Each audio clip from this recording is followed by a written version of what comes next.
Bit Harmony is a pleasure for all your senses. Yes, all of them. When you've heard over 4 hours of Matt and Seth talking about Super Monkey Ball music, you won't know where the borders of your sight, hearing, and smell begin or end. So lean back, close your eyes, light a candle, and start heating up that plump roast. The pleasure starts now.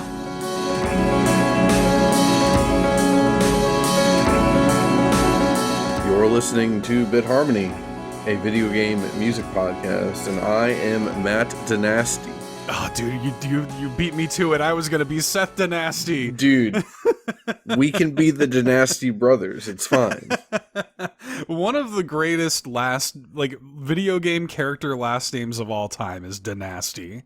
Grant DaNasty is an insane name for anything, let alone like a pirate in a Castlevania game on the NES. It rules, dude. Like a little wall crawling gremlin pirate.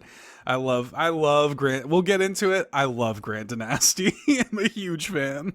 I'm mad that he hasn't really shown back up in anything. I know. They adapted this damn game into an anime and they didn't bring in Grant DaNasty. What are we doing? Yeah, I was pissed that they didn't do that when I was kind of waiting for it. I was like, oh, maybe this is going to be a real cool emergent moment for the fans or something like that, but nope. They just anyway. Y'all forgot about DaNasty. Everybody forgets about DaNasty. We're here to remind y'all about DaNasty. We're gonna get DaNasty today. I just realized we didn't actually say. Yeah, today we're talking about Castlevania 3, Dracula's Curse. Obviously, we'll get into that more specifically in a little bit. But first, our intro this episode is the Super Smash Bros. Ultimate version or arrangement of Aquarius from Castlevania 3. This was arranged by Yoshito Sekigawa, and we'll be back.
And that was Aquarius, the Smash Ultimate Arrangement version remix. We are going to play the normal Aquarius from the actual Castlevania 3 later on in the episode, but I'll get this out of the way. I think Aquarius might be the coolest 8-bit Castlevania song, if I'm being honest. I think I like it more than Bloody Tears, if I'm being honest. And I love Bloody Tears. And yeah, Aquarius, this Smash Bros. Version, is one of my favorite Castlevania remixes in Smash Ultimate. And that's saying a lot. I think Cross Your Heart might be the only one I put above it, and that's just like my favorite Smash Bros. Song ever, so pretty high praise for Aquarius. But yeah, I've just always been partial to Aquarius. It definitely deserves more recognition than it gets. I can't believe in the animated show they played Bloody Tears, but not Aquarius when Bloody Tears isn't even in Castlevania 3. Nonsense. It's absolutely nonsense. Yeah, I mean, this has got to be up there for me too in terms of my favorites, and I'm glad that didn't we? Am I remembering this right? Didn't we intro the Symphony of the Night episode with a Smash arrangement too? Yeah, I think of Lost Mirror. Yeah, I think so, and it just seems appropriate, right? Like we got to have the Smash representation of Castlevania music is really good, and it feels appropriate that we that we come full circle with this. And it's like I've said it before, you know, like you put in that electric guitar with Castlevania music, and it's like peanut butter and chocolate, right? Right. Like, yeah, we outroed with Old Drake's cover of The Tragic Prince on the previous episode, and then kind of brings us into this. And yeah, I don't listen to this kind of music on my own, Me like, either. ever. Like, I'm just not that type of person. I can appreciate it or whatever, but it's not usually for me. But in a video game, like, I don't know. Like, outside of a video game, don't care. But in a video game where I'm throwing axes at crows and whipping mermen and like ancient aqueducts, then you can bet your ass I'm bobbing my head along to the cheesy guitar riffs and stuff. Yeah. I do want to note, besides the guitar, I love there's like very frantic piano keys at the start of the song. I actually never really noticed them until today when I listened with headphones in and was taking notes. That was super cool. But yeah, I just love the ominous little breakdown around 124 and the guitar. It's so good. This is one of my favorite Smash arrangements ever, period, Castlevania or no. The drums are a real star of this one for me, actually, which is not always the case. Like they do a lot of cool little like time signature changes with the drums and stuff. And yeah, it's the song has a bunch of different like flavors in it, and I don't know. It's like the perfect kind of like fleshing out of this song. And yeah, this is a favorite for me too. God, I really don't. You have me thinking about like what my ranking of like Castlevania songs would be, and I don't know if I'm ready to confront that today, but but it is up there for sure. The song is also, for me, a bit bittersweet because I remember when Simon and Richter were in Smash, and that was like a little bit after the animated show had come out. Maybe season 2 was out by then. I don't remember exactly, but I was like, okay, surely they're doing a new Castlevania game. Like, come on. Like, they have all this exposure by being in Smash. They have a Netflix show that's like actually good. We will talk about the Netflix show at some point on here. I mean, there were rumors that Konami is working on it and stuff, and those rumors panned out for Metal Gear and Silent Hill, so maybe we are going to get a new Castlevania at some point, but then the other part of me is like, do I even want a new Castlevania under modern Konami and stuff? And I would assume they'd be doing like a 3D big budget one, and I don't know how I feel about that. But yeah, I don't know, it's just weird that we've had Castlevania representation in Smash, an animated show. We even had like massive Dead Cells and Vampire Survivors DLC. Yeah. That's like fully focused around Castlevania. I played the hell out of the Dead Cells Castlevania DLC, and it was fantastic. I didn't even like Dead Cells until I played the Castlevania stuff. I'm like, okay, now I get it. When you've got the Symphony of the Night soundtrack beneath it, it makes the whole game way better at that point. But yeah, it brings me back to like 2018 being like a hopeful Castlevania fan for the first time in a long time, and then not much has happened since then. But the collections they put out have been fantastic. Anniversary, Advance, and Dominus, all fantastic. Yeah, and it has been cool to like get to. Obviously, you're a big Castlevania fan. It's one of your favorite franchises, and it's been cool to like kind of, I don't know, like with Symphony of the Night being an earlier episode for us, kind of like, I don't know, like celebrating that kind of flavor and, you know, of Castlevania, and now getting to kind of sit in the like classic Castlevania pocket, which is actually my preference with Castlevania. It's just cool. Like it feels like we're really getting to, I don't know, we're really getting to drink from the fire hose with this. I'm going to be very curious. This is the first time we've done a full episode on an NES era game. So like there's not going to be that much to talk about as an actual game. So, hey, this might even be a shorter episode. Who knows? But yeah, I also prefer classic Castlevania. Like I love a few of the Metroidvania styled ones, but my heart mostly belongs with the classic ones. They're just great. I agree, but do you think that a part of that at least comes from the fact that like Symphony of the Night kind of helped usher in this like very, very, very well-worn genre now in a way that classic Castlevania didn't really? Like, it's more rare to play something like classic Castlevania than it is to play something like Symphony of the Night, you know? You know, kinda, but at the same time, there are so many Metroidvanias out there nowadays, right? Like every week you can find a high-quality indie Metroidvania. We literally just had Silk Song like 2 or 3 weeks ago. But basically no Metroidvania that I've ever played since Symphony of the Night, including other Castlevania ones, actually took from Symphony of the Night like what I most liked about it, which is to say the atmosphere for one. Right. Kind of, you know, the red band audio, that's also a part of it for me with like untuned guitars and stuff like that. Right. But also I love all the little details, and the only game that has ever come close was Bloodstained Ritual of the Night, which again was directed by Iga, who was purposely going for that Symphony of the Night look. So like I don't know. I get what you're saying, and I don't necessarily disagree with it. Like we could definitely use more Castlevania, classic Castlevania likes out there.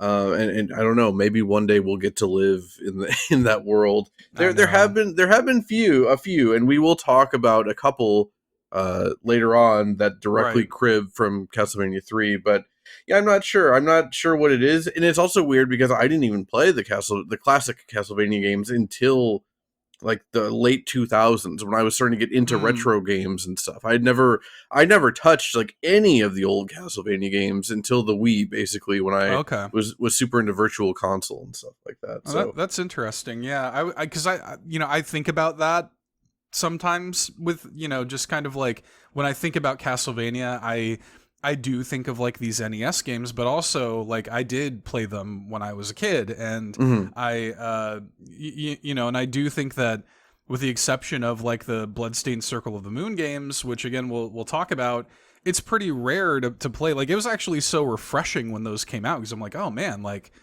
finally somebody is making something like this. I can't believe how long it took for someone to be like, hey, we should revisit Castlevania 3. Like, what a cool idea. Yeah. Anyway, I didn't mean to get us off on a tangent, but I just, I was thinking about that. I was like, man, it's like it's crazy how rare it is that people don't make more games of this type. Just give me more games where you're whipping. That's all I really want, honestly. Yeah. Anyway, let's move on to general housekeeping. We don't really have any notes here. Is that right? Well, you know what? I was frantically kind of doing my rounds while you were introing the episode earlier. And I was seeing if we had any new reviews. Normally I do this before we start rolling, but it's been an absolute disaster over here. I did notice that we do have a new review on Spotify. So shout outs to whoever reviewed us on Spotify. We're now up to 25 reviews on Spotify. So if you left that review, you know who you are. And hey, if you haven't left a review yet, you should do that. It really helps. You know, if you like the show, it's free and it's quick and it's easy to do, and it genuinely helps the show grow. So yeah, thanks to whoever left that. I don't see any new iTunes reviews, but yeah, it does look like we got one new Spotify review. So yeah, shout outs to whoever left that. Yeah, we take those. We take those 5-star reviews. Yeah, absolutely love them. Fantastic. Hope you spread the word to any other dorks out there who like listening to other dorks talk about video game music. That's much appreciated. Yeah, I checked for comments and see comments. When it comes to like a post-mortem on the previous episode, Oops All Remixes Volume 2, I don't really have anything. It was just nice to do an episode with like no research done beforehand. It was very pleasant. I knocked that edit out in like 3 hours or something. It was fantastic. yeah, you're really, it was just like a nice break from like a barrage of weekly. We were just talking before we but before we started recording, I was like, man, I feel like I haven't like heard your voice in a while. And yeah, it's because for a couple months there, we were recording a new episode of this every week, you know? So yeah, this is the longest you and I have gone without recording a podcast together in months, probably since like spring, I would guess, something like that. Yeah. Wow. Yeah, hey, I'm always playing with the format of the show. Like, we don't always have to do 4-hour episodes, and I don't know. I going forward, I would like to explore more shorter episodes that aren't inherently minis and stuff.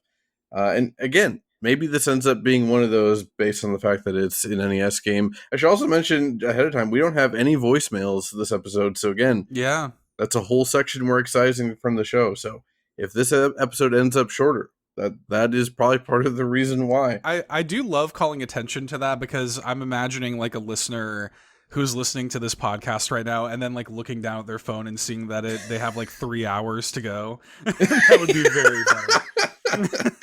I can't imagine that's the case, but that would be funny. I do have a lot of notes, more notes than I was expecting to have, but a lot of it is just like quotes that I want to read off. So Who knows? Maybe it does take us a while. Speaking of taking us a while to get through things that shouldn't take that long, we've got the Sean Capri presents the State of the Nintendo Music Address. And as we talked about on the previous episode, I just realized that we had never actually talked about what the segment is. This is a segment of the show where we talk about the last couple weeks of Nintendo music drops on the app that Nintendo has out. Again, in case you're confused as to why we just talk about random Nintendo stuff in the middle of an episode. In the past 2 weeks since the previous episode, we've actually had 3 drops because Nintendo had a special release a couple days after we recorded that last episode. So we've got special release Donkey Kong Bonanza, and that is a special release because they only added 9 tracks, though including one of the DLC tracks. We'll talk about that in a second. They had the Zelda 2 The Adventure of Link soundtrack, and today they added the Princess Peach Showtime soundtrack. So I guess real quick, we could talk about Donkey Kong Bonanza, even though like 3 episodes ago that was our main topic of discussion. Yeah.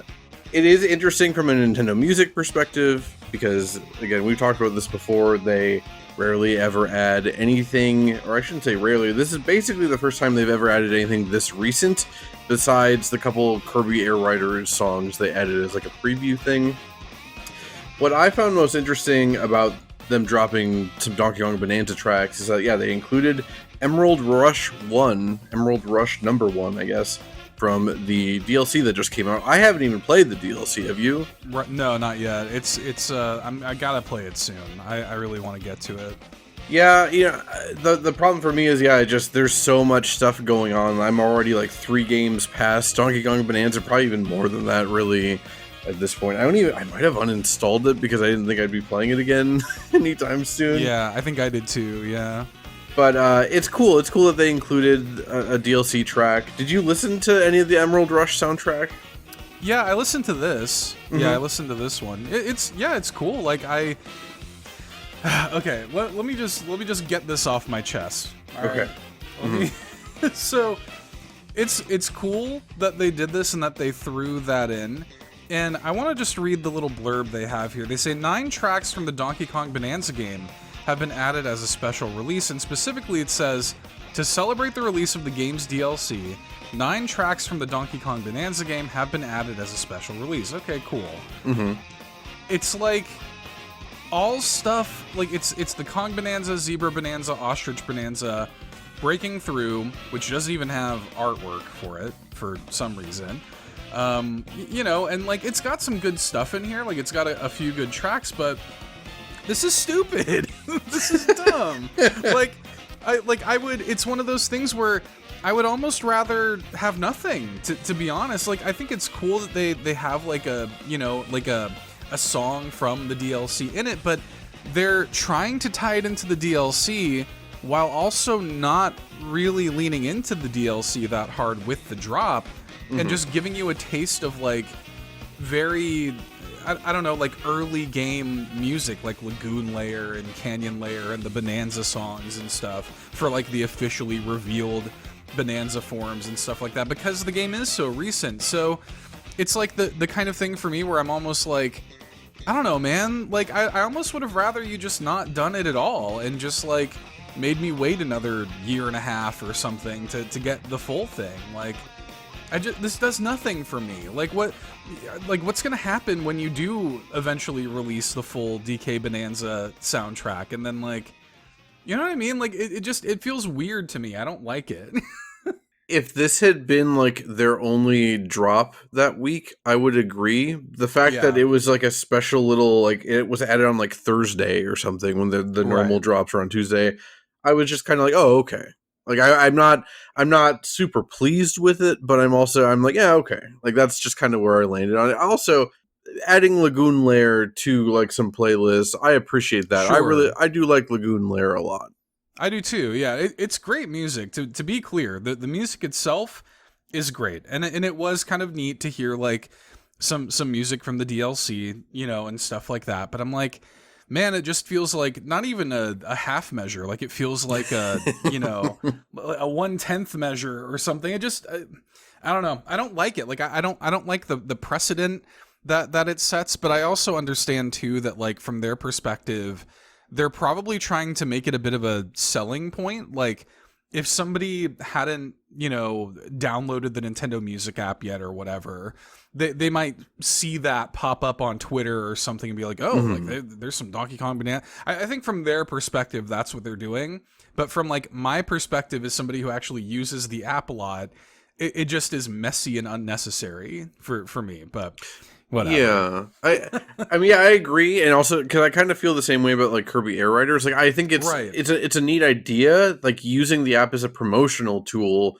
But then at the same time, I'm like, yeah, but like it is, yeah, messy is the right word for it. In that case, I'm more willing to forgive it because A, it's Kirby, the best character Nintendo has, and 2, it's for an upcoming release, you know? Right. Exactly. But yeah, for this, it was kind of weird, and the fact that I woke up that day. I think I had just gotten done editing the previous episode. I'm like, oh, okay. Like, they have Donkey Kong Bonanza songs on here now. it actually, for me, would have been cooler if it were the DLC music. Like, I don't know how much new music they made for the DLC, but, like, if it were that, you know, like, hey, we're celebrating the release of the DLC with the soundtrack just from the DLC, like, that actually would have been kind of neat. But, they added at least a few, because I would just... browsing YouTube, there's at least like I'd say like 7 songs that I've seen. There's probably even more, but no, I agree. It is weird. At least add a couple Emerald Rush stuff or whatever. Right. But yeah, it was weird. Next up, we had Zelda 2: The Adventure of Link. This is composed by Akito Nakatsuka, which I will say, this is the first time I've ever looked up who composed Zelda 2. I just assumed for the past 30 years it was Koji Kondo, but it's not. It actually was someone different. This is another classic Bit Harmony, oh, this wasn't already on the Nintendo Music app thing for me. That said, I always appreciate being given a podium to talk about Zelda 2 because I quite like Zelda 2. I do too, yeah. I understand it why it's not like a revolutionary game in the way that Zelda 1 was, but it is, to me, a way more enjoyable and playable game than Zelda 1, which is kind of like a mess nowadays. Again, for like 1987 standards, I'm not commenting on it in that way or tried to tarnish its legacy. Just from a modern game perspective, I can still mess with Zelda 2 nowadays. I think it's a pretty fun game for what it is. I don't really want to play Zelda 1. Sure. Yeah, I have a ton of like nostalgia for Zelda 1, but I have nostalgia for Zelda 2 as well. And like I am way more likely, if I'm booting up the, NES NSO app and I'm staring at those two games, I would say like 8 times out of 10 I'm going to boot up Zelda 2. Like and I do think that Zelda 2 is just as influential in a lot of ways as the first game is, in ways that people don't often talk about. And I think that the narrative on Zelda 2, you're starting to see it like slowly shift back around. I feel like there's a lot of like Zelda 2 was good actually takes kind of like coming around, but yeah, I'm with you. Like, it was cool to see this. I was surprised that this wasn't already on there, but I still, I like this game, so it was kind of nice to see it crop up.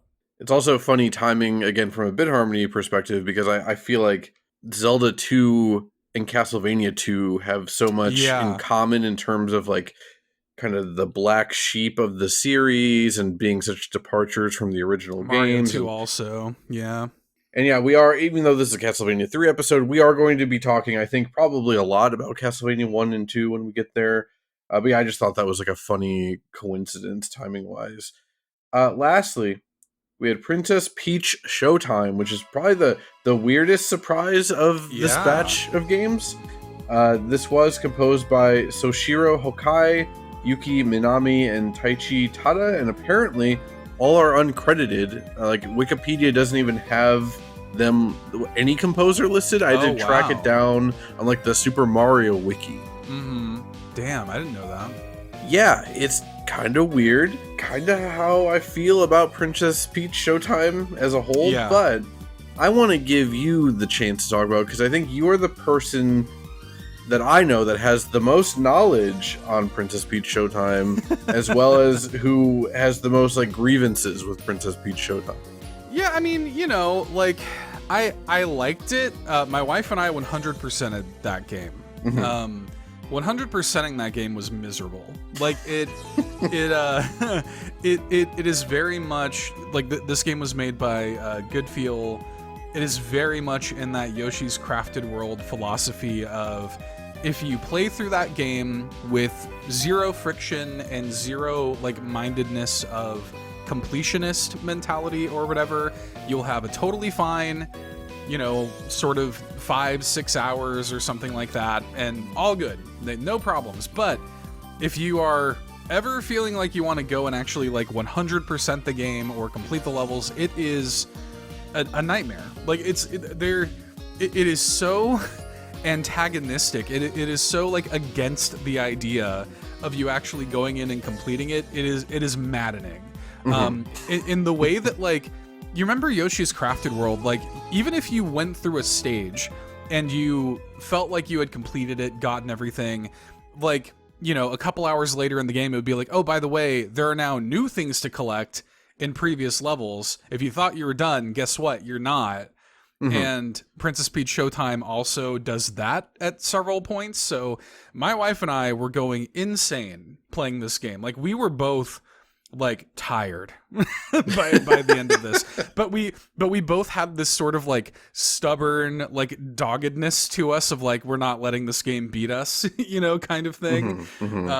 But it's actually kind of a shame, because I actually do think the game is cute and cool and unique in a weird kind of way. I would like to see them kind of expand upon the ideas of this game. I think it's a neat concept, and I actually think that the music is one of the better parts of it. Like, I actually quite like the soundtrack of the game for what it is, and it's not like an amazing 10 out of 10 Nintendo soundtrack, but I actually think it's pretty varied and effective, all things considered. I liked the the antagonist Grape. I thought was kind of I just love that Peach has an antagonist called Grape. Like, that's pretty good. So I don't know. Like, I have very mixed emotions about the game, but This was a cool drop, and it's also neat to see a full soundtrack drop for a fairly recent game. Like, I know it's not like that new, but it's like newer than we normally get full soundtrack drops, you know? Yeah, this game's like what, a year and a half old? Yeah. It was like early 2024, I think. Yeah, my wife bought this and I watched her play a bunch of it. She didn't even finish it to give you like any kind of feeling about where she landed with it. And she's like kind of, besides like children, she's probably the person who would be most susceptible to being excited about a Princess Peach game, you know? Mm. Yeah, I think the idea of this game was cool. I like the theater aesthetic. I like the different transformations or whatever. And yeah, like the ninja stuff, like Yeah. the music wise, and gameplay wise too, but specifically like the ninja music was really good. There was just such a weird, like, low budget feeling to a lot of its presentation, specifically with like anytime there was font, like it was just like the most bare bones font, and like the loading screen was just like the curtains, and it's just like you couldn't have come up with like fun logos and font work for like each of the different transformation stuff, you know? Like, Sure. give me like a cool like ninja like header for every ninja level, or I don't know, like that really that kind of thing usually doesn't bother me, but because it's like a Nintendo game, I realize it's not developed internally at Nintendo, but still, like, it is a Nintendo published game with a Nintendo property.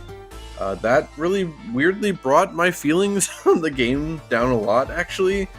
But yeah, as a soundtrack, it's fine. It's good. I would say it is straight up good, and at times even is bordering on like pretty dang good.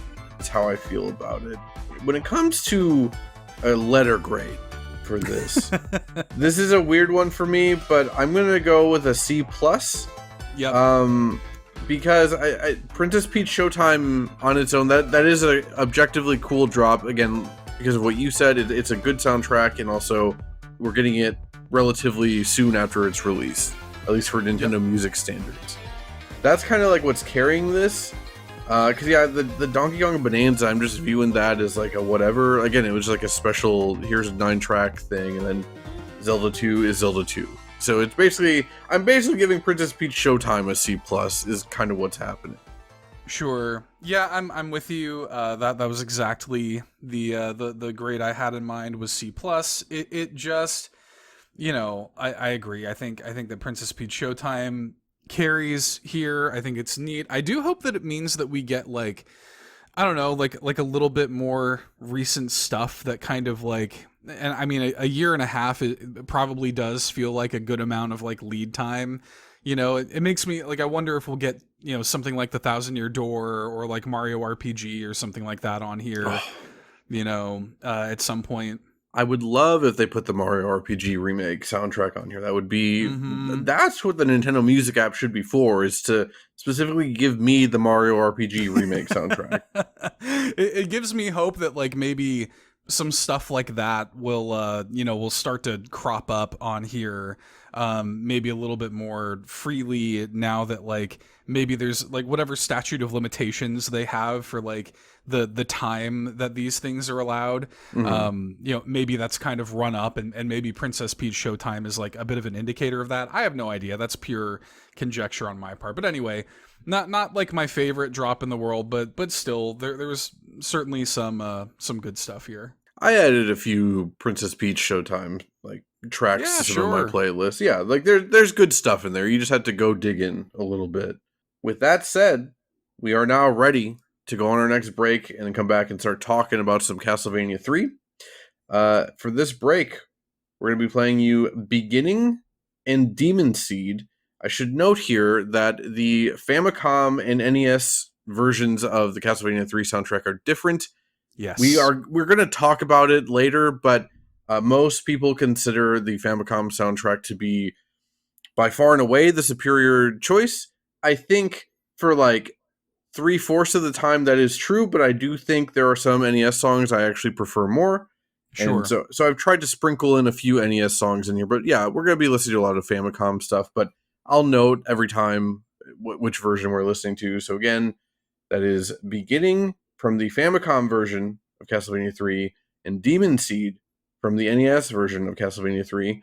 I'll also note here that Castlevania 3 was composed by Hidenori Maezawa, Jun Funahashi, Yuki Morimoto, and Yoshinori Sasaki, and we will be right back.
And that was the Famicom version of Beginning and the NES version of Demon Seed from Castlevania 3. For Beginning, there's got to be an argument, and I think I'm willing to make this argument. This might be the best opening stage song on the NES, I think, like the entire system. Like Vampire Killer from Castlevania 1 is a classic, like undeniably, but like come on. This is way cooler than Vampire Killer. I agree. I mean, really the only for me it's like it's Castlevania and Mega Man. Like that's, you know, that's really about it. I've always loved the intro of this game. Like I feel like that kind of like film reel like intro of this, like I don't know, man. Like I've always loved that. I've always loved like the way it like sets the tone with like the bad translation and stuff, and like I love that opening stage where you're kind of like working through this like overtaken village, and like I love like the intro of the game. And yeah, this is just one of my favorite Castlevania songs in general. Just that, you know, it's like that perfect balance of like drama and like driving action, gothic and like baroque kind of sounds, but still very video gamey, which to me is like Castlevania to me in general, especially classic Castlevania, operates at this perfect cross section of serious and goofy. You know, like just perfect. Like, and anyway, I love this song. I love this version of the song. Like, we're gonna talk about the enhanced sound of the Famicom version in general, but it just makes like the bass so much more chunky and forward, and I don't know, man. It's just really good. Yeah, around 32 seconds in, when it really slows down for a bit, it sounds, if you'll pardon me for this, it sounds so damn DaNasty. Like, it is, it's like, it's, I don't know, like, who's got time to be killing Dracula when you've got to get down to this, you know? Like, it is so good. And yeah, I love, specifically, I think Castlevania 3, where it really succeeds for me, again, we'll talk about it in a bit, but I think I objectively like Castlevania 1 a little bit more than 3 as a pure gameplay experience, but Okay. where 3 succeeds is, yeah, and it's, you know, that came out like 3 or 4 years later, but back in the NES days, that's a huge, the advancement in technology for making video games back then was way bigger than 3 or 4 years nowadays, right? So like, the backgrounds are so much more full and interesting, and yeah, this opening level where you're going through like this destroyed Wallachia, like you see buildings in the background, and there's all these like zombies rising up, and I think Castlevania 3 is overall a better game than Castlevania 1. It's just that a lot of that's coming from its presentation. Sure. So many nerds nowadays are like, what do you mean? Like, it's a video game. The best things about it is the game. I'm like, no, dude, it's a video game. The presentation is pretty important to the whole thing, you know? And yeah, I really love it. I'll also note that if you love this opening stage, you gotta play Rondo of Blood, which we're doing a mini on that next week too. But Yes. the opening to Rondo of Blood is like this, but everything is on fire. Yeah, I've never played Rondo of Blood, and I'm looking forward to jumping into it for the first time for the mini. I'm looking forward to really kind of, you know, sinking my teeth into that. Pun intended. I will say, and we can get more into the weeds on this when we're kind of comparing and contrasting some of the classic Castlevania games, especially 1 to 3. Like, for me, Castlevania 3, and this kind of leans into that, like, that opening with like the film reel and stuff, like it did feel, and still does feel to me, like a playable movie, like an interactive movie, like a choose your own adventure movie or something. It feels cinematic, even though it's like an arcadey, you know, kind of NES game or whatever. But yeah, like the backgrounds and everything being so intricate, the music being what it is, the movement of it being what it is, the kind of like forward momentum and like the branching paths, you know, the friends we make along the way, like it ends up feeling like a very, yeah, it's like a little playable movie to me, Castlevania 3. Yeah, we'll talk about it later. I found basically a Japanese developer was tweeting about working on Castlevania 3, and specifically a lot about the director and his thoughts on games. Yeah, we'll save it for then, I guess. But the cinematic quality was super important, specifically to the director of the original 3 Castlevania games, and he didn't work on any of the other later ones, and that's why that quality isn't there anymore. Like literally the filmic like presentation kind of. You can tell, yeah, it comes through. I mean, even like from Castlevania 1, like there's so much like homage and respect paid. Like these were kind of meant to be like about like universal monsters and stuff, like Frankenstein and Dracula and things like that. Like I think that's so cool. Like I think it's so neat that Castlevania has that as like a piece of its identity, you know. It's very 80s too, right? Which I mean makes sense. The original 3 games were made in the 80s. But yeah, that to me that's like the perfect encapsulation of like, I don't know, I miss when games, this is gonna make me sound so old, but like I miss when games had like goofier themes like this instead of like war games or outer space games. Like, no, we're gonna do your you're a man with a whip and you're whipping Frankenstein's monster and mummies in a big castle. Like that to Yeah, me, dude. that is so much cooler than like, oh, I'm gonna storm Normandy Beach for the 80th time. You know, I really genuinely miss that about video games, and you just don't see it anymore.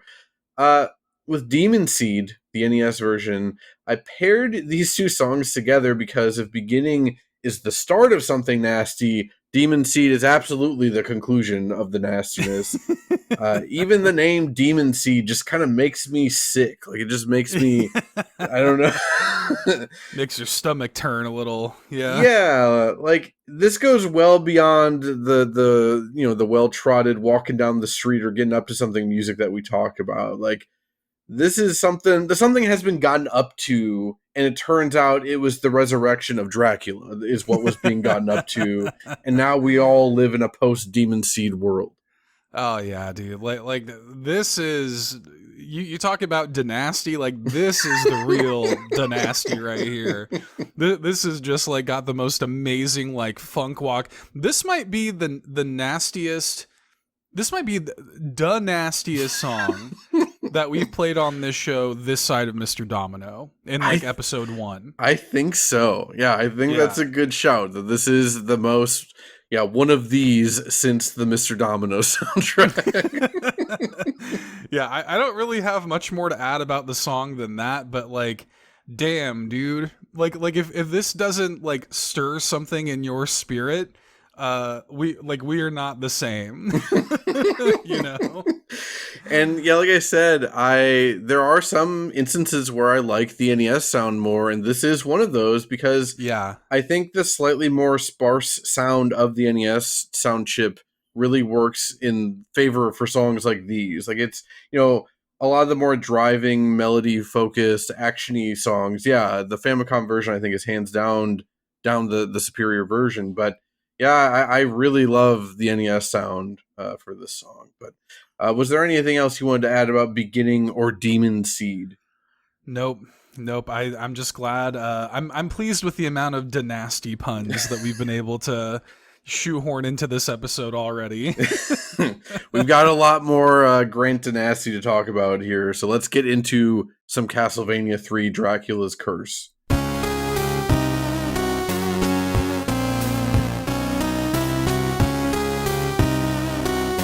Castlevania 3 Dracula's Curse was released December 1989 in Japan, 1990 in North America, and 1992 in Europe for some reason. I say for some reason, but that's just how it was back then. A lot of European games got localized late, and it's just weird to think about like people buying a new release on NES of Castlevania 3 when like the Super Nintendo had already been out. That's always... It always gets me going. I love thinking about that. I don't know, it just seems cool. To be alive and being able to purchase video games in the 90s and you're like 3 years behind the rest of the world. I think that's very interesting. Castlevania 3, as the name would imply, is the third game in the Castlevania series. If you're not aware, these are action platformers where you are running around, jumping, and whipping a lot of monsters, basically, in search of killing Dracula for good. In this one, you are playing as Trevor Belmont, who is trying to kill Dracula, who's now getting up to something in Europe, Wallachia in this case. I learned that Trevor's Japanese name is actually Ralph, and that is so that's very sick and very funny to me because I don't know, Ralph Belmont, that just sounds like some that sounds like, I don't know, like a lawyer that practices like elder law or something. Yeah, I'm Ralph Belmont and I will represent you. Yeah, you need a will drawn up. Ralph Belmont is your guy. Yeah, there are these billboards, and kind of as you're getting closer to downtown Houston for this these two law like a lawyer duo named Push and Win. What? No, Yeah. that's a Saul Goodman situation. Like they changed their names for that. It rules. All of their billboards are so good. Every time we have to go downtown, my wife and I are delighted by the push and win billboards. It rules. I'm gonna, next time I go downtown, I'll have to take pictures and send them to you. It's just these two dudes, they're having so much fun. They did like Brokeback Mountain parodies and stuff like that for the billboards. It's so sick. And it's like we push, you win, kind of thing. It rules. Man, can you imagine if it's like not their name change situation? Like that's actually they just happen to meet each other and they're both lawyers. I think yeah, like I think that's the situation. Like I think that's their real names. Yeah. Worth noting about Castlevania 3, though you do start off as just Trevor Belmont or Ralph Belmont in Japanese. You do get 3 recruitable characters. You can only have one with you at a time. If you run into another one, you have to choose if you want your previous partner to pick up the new guy. And these characters are Sifa Belnades, the sorceress, Grant DaNasty, just pirate guy that hangs out in a clock tower, and fan favorite Alucard. Fan favorite and Seth favorite Alucard. Yeah. Although probably my least favorite in this game, to be honest. Alucard sucks in this game. Besides, if you need to use the bat form to skip some platforming sections, that's like the only time he's useful. Yeah, but even that, like, it drains the hearts for it and stuff, and like so that's like kind of a pain in the ass. I don't know. He's just my least favorite to use in this, and even like. Alucard, like, properly, like, Symphony of the Night is, like, that's my Alucard. Yeah, I get what you mean, but at the same time, I'm kind of like, the sprite work is so undefined in this game, I can just kind of squint my eye. I don't even really need to squint my eyes. They're squinted for me, basically. And this can just be Alucard with a haircut, basically. Like, it's fine. But... yeah, we should talk a little bit about them, I guess. Yeah, as we mentioned, Alucard can shoot, like, Dracula-styled, like, the fireballs. If you get it all the way powered up, he gets, like, 3, and they kind of come out at, like, an upward angle. Mm-hmm. They're basically useless, unless there just happens to be something above you. And even then, good luck trying to aim them at the right place. Grant DaNasty, we mentioned, is the pirate guy. Hands down, like, the fan favorite, at least, like, playable character-wise. He can cling to walls and ceilings. He can, he's got a knife. He can use some of the sub-weapons, like the axe and stuff. I think, probably, to me, the most defining quality about him, the most useful quality about him, actually, is, unlike every other Castlevania character, when you jump with him, you can still control your jump in midair, because that's the thing about Castlevania games, especially these early ones. When you are committing to an action, you are committing. Like, when you jump at the angle you're jumping at, you're going unless you hit something along the way. And yeah, Grant actually controls more like, say, Mario in Mario 3, where you can kind of go backwards and whatever. Again, the wall and ceiling cling, also extremely useful. When I was replaying it a couple nights ago, I would just skipping entire platforming sections just by slowly clambering around awkwardly on a wall. The controls for clambering around are not great, but, that's fine. And Sifa Belnades is the sorceress, as we mentioned. She is basically useless from, like, a melee weapon standpoint, but she gets, like, the most powerful sub-weapon equivalents, which are spell books. She's my favorite from, like, a lore perspective, because she ends up marrying Trevor and whatnot, like... super cool character in the show too, but like in the game, you're not really ever going to use Sifa. If I'm being honest, you should just use Grant unless you want to play as just Trevor. Is basically how it goes. Mm-hmm. Yeah, I would agree with all that. I do like I always read it as Sypha in my head when I was a kid. I like playing as her.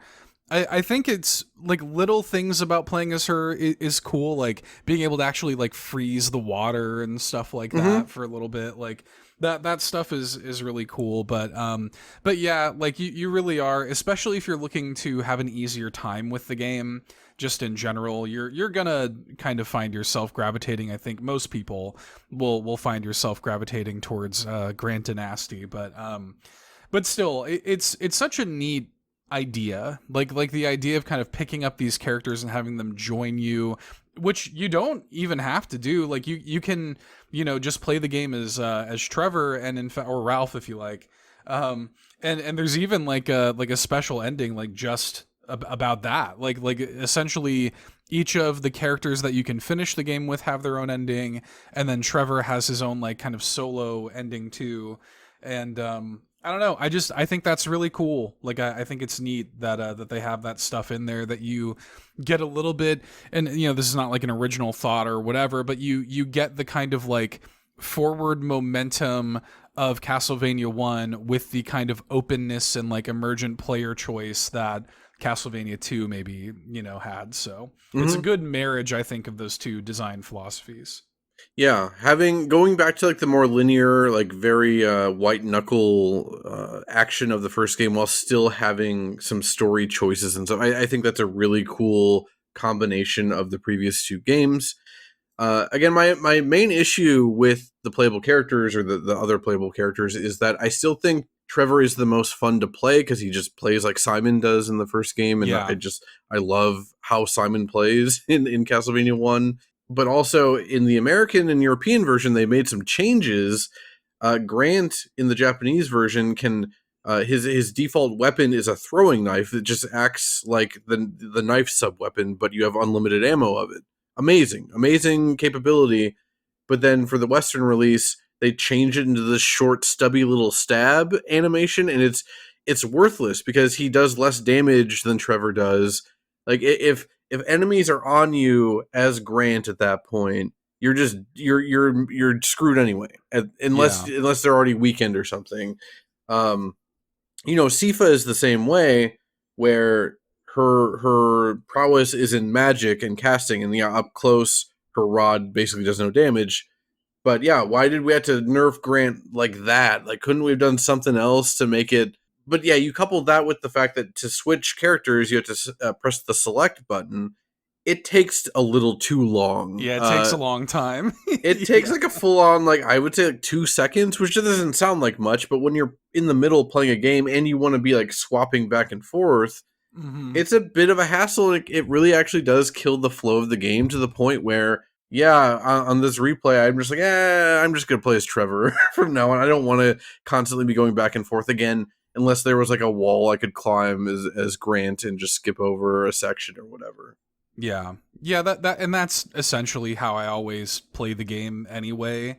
You know, and but I do think it's neat. Like I think it's neat, like that they had these characters in here, and they do have like very different flavors. You know, like I think it, especially in the NES era, I think it, you know, pretty common to just kind of see palette swaps or like sprite swaps or something. But it is cool that each of them have like their own flavor, and you really can like approach the levels differently, and like the branching like pathways through the game feel really different, and like kind of your way into the castle feels very different and stuff. And so I like that a lot. God help you if you go the lower route. Like you go the Alucard route, and then you have to like do those like falling block platforming levels. Oh, dude, that's probably the worst level in the game. Yeah. Good luck. Again, unless you have Alucard, you could just swap to the bat and just fly your way up. But otherwise, it is a nightmare. Before we get too much into the actual nitty gritty of the game, I noted this description of Castlevania 3 from the Castlevania Anniversary Collection. I assume, based on like there are typos that weren't corrected in here, and the general kind of off brand of some of these names and stuff, I assume this is from the original NES instruction booklet. But Seth, as the professional voice actor, would you like to read off this description of Castlevania 3? Sure. Yeah, let me get this pulled up here. All right. The time is 100 years before Simon Belmont's birth. The moon burns red overhead, and black clouds loom large on the horizon. All is still and quiet. Only the call of a distant crow stirs the cold night air. Suddenly, thunder roars out of the Morbid Mountain. That rules. And Morbid Mountains rules. Morbid is capitalized, so that's the name of the place is Morbid Mountains. Suddenly, thunder roars out of the Morbid Mountains and into the village of Wallachia. Like the yell of an angry giant, the terrible sound shakes the homes and shops as if they were sapling branches. but no one blinks an eye. The village is dead calm. It is because all the people have fled after receiving warnings that Count Dracula has assembled a mighty army of evil, and they're poised to march up from the Valley of Graveyards to bury mankind in a tomb of terror. Unfortunately, there's no corner on Earth that won't be gobbled up by this bloodthirsty legion of swamp dragons. Oh my god, that rules! There's no corner on Earth that won't be gobbled up by this bloodthirsty legion of swamp dragons, slasher skeletons, and forces of the undead. The last line of defense is you, Trevor Belmont, the forefather of Simon Belmont, but your chances are slimmer. In fact, the only real edge you have over this fang-sharpened freak is your power to transform into 3 different partner spirits. Grant DaNasty, the ferocious ghost pirate, Sypha Belnades, the mystic warlord, and Alucard, Dracula's forgotten son. Capital F, forgotten son, by the way, quick note. Each of these spirits will confront you as you fight through 17 possible levels of never-ending fright, including the haunted Ship of Fools, the Clock Tower of Untimely Death, and the the Clock Tower or Untimely Death, and Cursed Castle. You must also possess the strength to wield the mighty battle axe and mystic whip, which were given to you by the Poltergeist King. So go forth, young Trevor, into the cold black night, where death lurks around every corner and evil lingers on every stone. And remember, if your courage and cunning are any less than magnificent, or if you fail to choose the correct paths of fate, you'll be banished to the world of the undead, and zombies will rule until the end of time.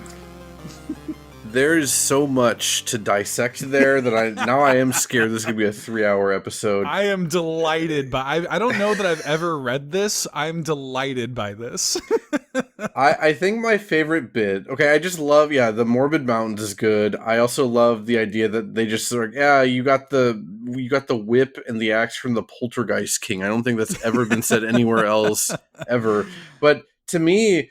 And this, the reason I think this is from like the NES instruction manual is because of like how they're looking at the changing character mechanic very literally. And it's like, They aren't people like Sypha and Grant and Alucard. They're like literally like spirits that you're you're just meeting these characters. But you can see from like an NES video game perspective why someone who might not even like be playing the game and they're just trying to write this description down, they might be like, oh yeah, you found Alucard's spirit summon token or whatever. It's very silly. Yeah. Well, and it even kind of looks like that when you're swapping between them, right? Like, I get it, but, like, if you actually play the game, like, you meet the characters and, like, they like, shake hands and stuff, Like, it's pretty clear that they're physically corporeal, And in the ending with Sypha, Trevor has his arm around her shoulder. Yeah, like, it's, like, I really don't think that he, like, married a ghost, and, like, continued the Belmont line with a ghost. Maybe Grant DaNasty being a ferocious ghost pirate, maybe that's why he's never shown back up. Maybe he really was a ghost. I don't know. Yeah, I mean, my favorite bits here, swamp dragons really got me. That rules. But I think my favorite little bit here is fang sharpened freak. Yeah. I love calling Dracula a freak. Also, you might not have noticed, the very first sentence of the last paragraph is, so go forth, young Trevor, into the cold black night. That's not a typo on my part. They spelled night as Knight. And that's how it is in the Anniversary Collection. So again, I assume they just literally verbatim took the NES instruction manual, but I didn't have it to cross-check that with. But yeah, it's so sick. If that description doesn't get you jacked, if you aren't already going to the eShop right now, that thing goes on sale for $5 all the time. If you don't already own the Anniversary Collection, you probably should. Well, even like the like the intro of Castlevania 3 is like this poorly localized, like, I don't remember what it says, but it says something like Dracula's a bad guy who's here to do bad and evil things, you know, kind of vibe. I also, another one of my favorite things from that description is that they're like, oh, but all the villagers are safe, like, because they were warned ahead of time. I'm pretty sure Right. that's not what's actually going on. No. They were probably just killed and turned into zombies and They're monsters. dead. Yeah. It reminds me of the original Dragon Ball Z English localization before Funimation took over, or 4Kids, whoever took over. Yeah. What was it? Was it Ocean? I think that did that localization, and they couldn't say like, "I'm going to kill you" or whatever. So they always talked about sending you to another dimension. Like, I'm going to blast you to the next dimension. And then when Nappa destroys like the fighter jets while they're waiting for Goku, and Krillin and all of them are looking on, Krillin just out of nowhere goes, "Oh, thank God I can see their parachutes." Rules, man. I love that stuff. It's so good. I guess like this town overrun by like zombies and like horrifying undead and like everything's so clear. It's like, yeah, I guess everybody was just warned ahead of time and was able to get out safely.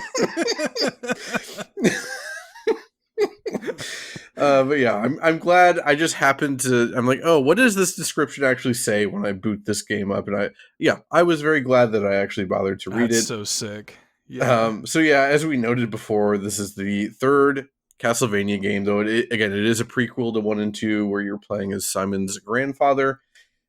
This again goes back to the more action platformer design of the first game, as opposed to the more open and action RPG structure of 2. Again, the main difference really, as we talked about already, is the character swapping mechanic, as well as the multiple pathways through the game. There are different endings. Again, you can go down completely different paths. We talked about the lower path versus the higher path. Even to get Grant DaNasty, you have to go up like the clock tower. It's like you're coming into Dracula's castle the back way, and it's like the second level in the game. Right.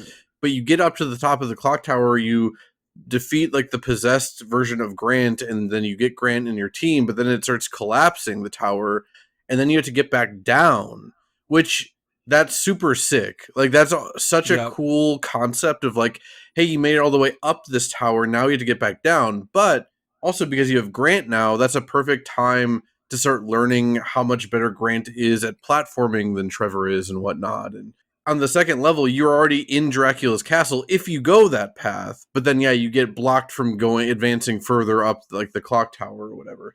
Just a super cool thing. But yeah, those are kind of the main differences this game has going on. Again, we'll talk about favorite stuff and whatnot in a bit. Otherwise, you are just whipping a bunch of monsters and candlesticks to death on your way to kill Dracula. You're finding power-ups and sub-weapons along the way. Yada, yada, yada. It's Castlevania. So, Seth, tell me about your general feelings about Castlevania 1, 2, and 3 as a whole. Yeah, I mean, I don't know if we've really gotten into... I don't remember how much we got into this on the Symphony of the Night episode, like just Castlevania histories in general. But when I was growing up, and I know I've talked about this on the show before, but my big introduction to video games in general was my Uncle Aaron growing up, who... I really could not have asked for a better like shepherd into video games, because like he was introducing me to games, but he was like parting them out. Like, he would start me on Zelda 1, Mario 1, Castlevania 1, and there was always that moment. Like, he loved that dude. He loves like surprising people. Like, he's a big fan of like little fun surprises. So he loved to be like, hey dude, there's a Castlevania 2. You know, like like he loves that thing, and he did that a bunch, where I'd be like, oh my, like, no way, you know. Like, hell yeah. And so I really enjoyed Castlevania 1 because when I was a kid, growing up kind of like with my grandparents and my uncle and stuff like that, I'm a huge fan of the Universal monsters. I still am. Like, I love those movies. I have a huge fondness for those old like black and white Universal monster movies. I think they still hold up really well. I love them. So the idea that Castlevania was like essentially like a playable Universal monster movie or something like that, I just thought was so cool. And you know, it's funny because now that the series has evolved so much and there's all this lore and like, you know, there's all this history and stuff, it means one thing. But when I was a kid, like I viewed it as, oh man, like yeah, this is that game where I get to fight like Dracula and Frankenstein and skeletons and, you know, and all this stuff, completely removed from all of the like in-depth lore and stuff that would come later. Like it was a totally different thing. And then coming into Castlevania 2, I remember at the time it was like too complicated for me. Like at the time, and I'm probably like 6 or 7 or something like that, I don't think I was really properly understanding the full thing, and so I think it was more of a situation where I was like watching him play more than I was playing myself. But Castlevania 3 is when I really fell in love with Castlevania just in general. Like, Castlevania 3 to me was that perfect balance of this is something that has the very, like, intentionally designed, like, kind of, I can beat my head against this and learn this, and kind of, like, find my favorite pathways through and, like, learn the level design, and I know where everything is gonna be, and it, you know, I know exactly what I want to do here because I've just played it so much and stuff, but also having like that little bit of, again, openness and player choice and stuff like that. And I also just loved like the vibe of it, and Castlevania 3 was like the coolest game to me when I was a kid, and it felt like a grown-up game or something. Like it felt, you know, it just felt more advanced. It felt more serious in a way. And I just I always thought Castlevania was so cool. And yeah, like it's still, Castlevania 3 is got to be in my top 5 NES games for sure. It's a game I've always really loved and have a lot of nostalgia for. But I do think that like there is something to, you use that word commitment earlier that I think is very I think that is probably the best word for early Castlevania, is like intention and commitment, and the very like measured and precise platforming combined with the action and stuff, and the forward momentum of these games I think just works so well. Like having intentionally placed like power-ups and stuff like this, building your character, especially in Castlevania 1, like you really have to like build your character kind of through that playthrough, or you're gonna have a bad time, you know. And I think that Castlevania 3 really took all those concepts and like married them extraordinarily well. And I've loved it my whole life, and it is, I think, pound for pound, probably still my favorite Castlevania game. In terms of favorites, if I'm talking about like objective best, I'd probably be leaning on something like a Dawn of Sorrow. But like, you know, in terms of my favorite, I think it's still Castlevania 3 all this time later. I think, yeah, that's probably where I land too. You know, a lot of people, when it comes to classic Castlevania, they always talk about Rondo of Blood. And again, we're doing a mini episode on that next week. We're not going to spend too much time on Rondo of Blood here, but while I do really love Rondo of Blood for what it definitely is like a step back in terms of like complexity. Like there are alternate paths in Rondo of Blood, but yeah, you're only playing as Richter, and there is something that I miss with Castlevania 3, or from Castlevania 3 going into Rondo of Blood, and that's without even getting into Castlevania 4 on Super Nintendo, which I think is also another game that people like. The two games I always see cited the most for classic Castlevania, or best classic Castlevania, are 4 and Rondo of Blood, and I just don't see it, especially for 4. Again, I want to do an episode on 4 at some point too, so I don't want to talk about that too much either. I've never played it. I'd love to. Yeah. It's a very easy play, especially compared to like 3, which I think can be absolutely brutal at times if you don't know what you're doing. But yeah, 4 is really cool for what it is, and I think the soundtrack is amazing. But it got rid of so much of the intentionality and like the commitment. Like Simon in that game, he can alter his jump trajectory in midair.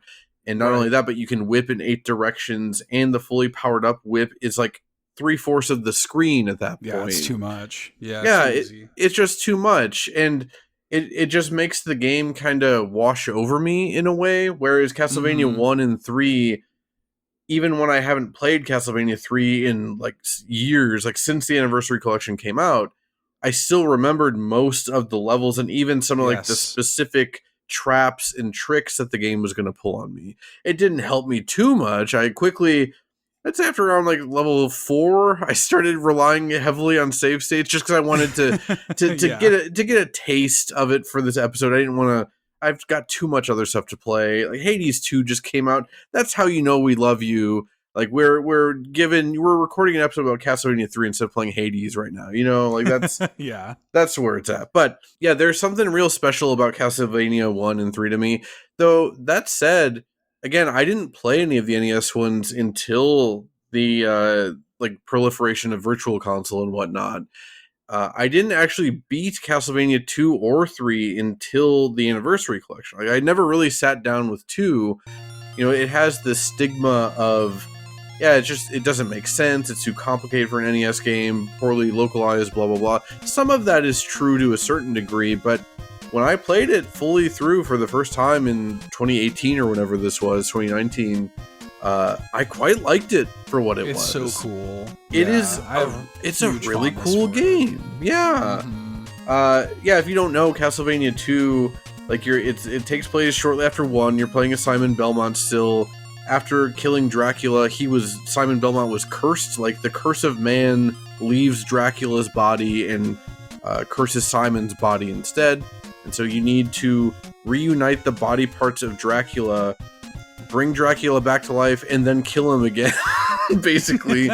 But yeah, it's really open, especially for an NES game. Like you have to explore towns and like the areas between towns, and it's very non-linear, and you can miss stuff. And yeah, it can be confusing. Like who the hell figured out on their own that you have to like kneel in front of a mountain for 5 seconds and a tornado comes pick you up and stuff, right? Like there is a little bit of that, but I still think for what it is and when it came out, I think that game is kind of incredible. The main sin I think it commits is that the boss fights are just not interesting at all. Like they're very, very boring. And even like the mansions that you go into and fight the bosses in are just kind of weirdly designed. Like you're constantly tossing holy water forward so you can see which blocks are not actually real or not, so you don't fall down a pit or whatever. But that's all to say that I like all 3 of the NES Castlevania games. But yeah, I do think that the presentation of 3 coupled with it being the gameplay of 1 again, but just bigger and better, I think really makes it, like, to me, this is like the most standout sequel on NES. And I'm even considering like Mega Man 2 in that. Like, yeah, Mega Man 1 to 2 was a huge improvement or whatever, but Castlevania 3, I think, is a better balanced game. It's a more interesting game. I think it has a better soundtrack than Mega Man 2. Like, I think Castlevania 3 is like the complete package, and I just feel like people really glaze 4 in particular because it's so much easier. But yeah, to me, it's just way less interesting. I completely agree. I think that, like, I mean, when I was a kid and I was like playing, I probably put however many dozens of hours into this game. Like when I was a kid, I could just beat this game in like an afternoon. You know, like I could just like I knew where everything was. I knew the tricks, I knew the traps, I knew the jumps and like the strategies and stuff like that.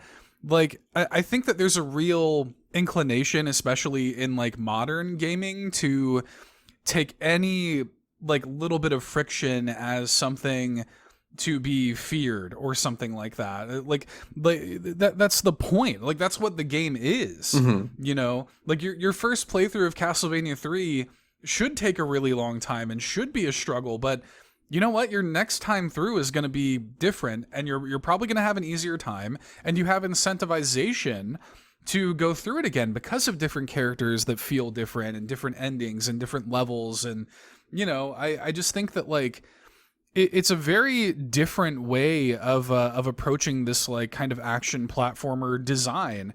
And I think it's still pretty brilliant. And again, hard, yeah, but like it annoys me in the same way that it annoys me when people get so hung up on the difficulty of like Dark Souls or something. It's like, yeah, man, but like learning the game and a game being like hard or unfair for the sake of it, like those are not the same thing. Like people whine all the time about like flying skulls or Medusa heads or whatever, and it's like, okay, you can complain about that, or you could consider the fact that they die in like one hit. And if you know the pattern, if you take the time and you're patient and you know the pattern, you can go through sections like that without getting hit at all. You know, like they always go in the same way. The game is not objectively, I don't think, unfair. You know. Yeah, obviously it's meant to be hard. It's funny. I feel like I'm having all the same talking points for this game as I had for Silksong in the past couple of weeks. Yeah. But to me, that's also the fun of the game, is like learning it and learning how to overcome it. Kind of like, I'm not watching a movie or reading a book. Like, if I could just do those things if I wanted like a linear experience just passively delivered to me. Like, if I'm playing like an old school NES game, like, yeah, I want there to be some bite, like, and yeah, I'm with you. I don't think there's that much that I would consider unfair here. I think the only time I really groaned when I replayed this the past couple days was it's later in the game, but I think before you get into Dracula's castle, and it's like a bunch of staircases, like you're going straight up basically, and then there's like they're not the Medusa heads, but they're the full on like shielded and spear like gorgons or whatever. Yeah. And those then are annoying. And then also the skull towers. Like you're getting shot at with fireballs while going upstairs, and the flying weird gorgon dudes are coming at you. That was the only part where I'm like, oh shit. Like this let me keep my hand on the ZL button for save states at this point.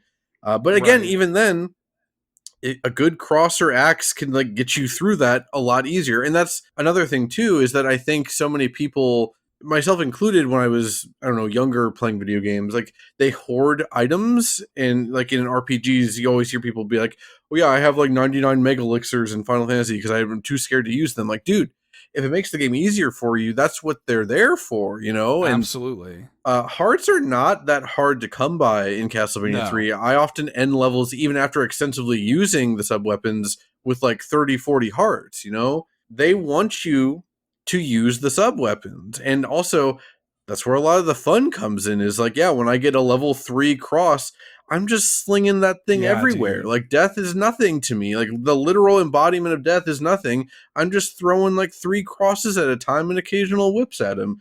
That's the point, Yeah, those sub-weapons can really trivialize a lot of the like most challenging areas of the game. Like, if you have like the combination of like DaNasty and like an axe, like, you know what I mean? Like you're in good shape, for like a lot of the game. I'm a big like holy water fan too. I think that like like that, it comes in clutch a lot. Like the game has all of these tools in place for you to utilize, and and it's everywhere. Like, and it's cool because they have these things behind the candlesticks, like the candelabra and stuff, and so it creates this fun like back and forth of like it's causing me to kind of like scan the backgrounds and the environments and stuff and find breakable things to power up with, and like even that I think like causes me to engage or means that I'm engaging with the level a little bit differently. When I'm playing Mario or something, I'm not really looking at the background elements too much, like I'm just kind of, maybe I'll like look at how cool the art is or like the area is or something like that. But in Castlevania, it's a part of the gameplay. Like I'm scanning the area for something to break, for, your famous like wall chicken or whatever, or, or your, like some sort of power up, a heart, a sub weapon, whatever. And that to me also creates like a really unique and pleasurable loop. And I don't know, man. I love all that stuff.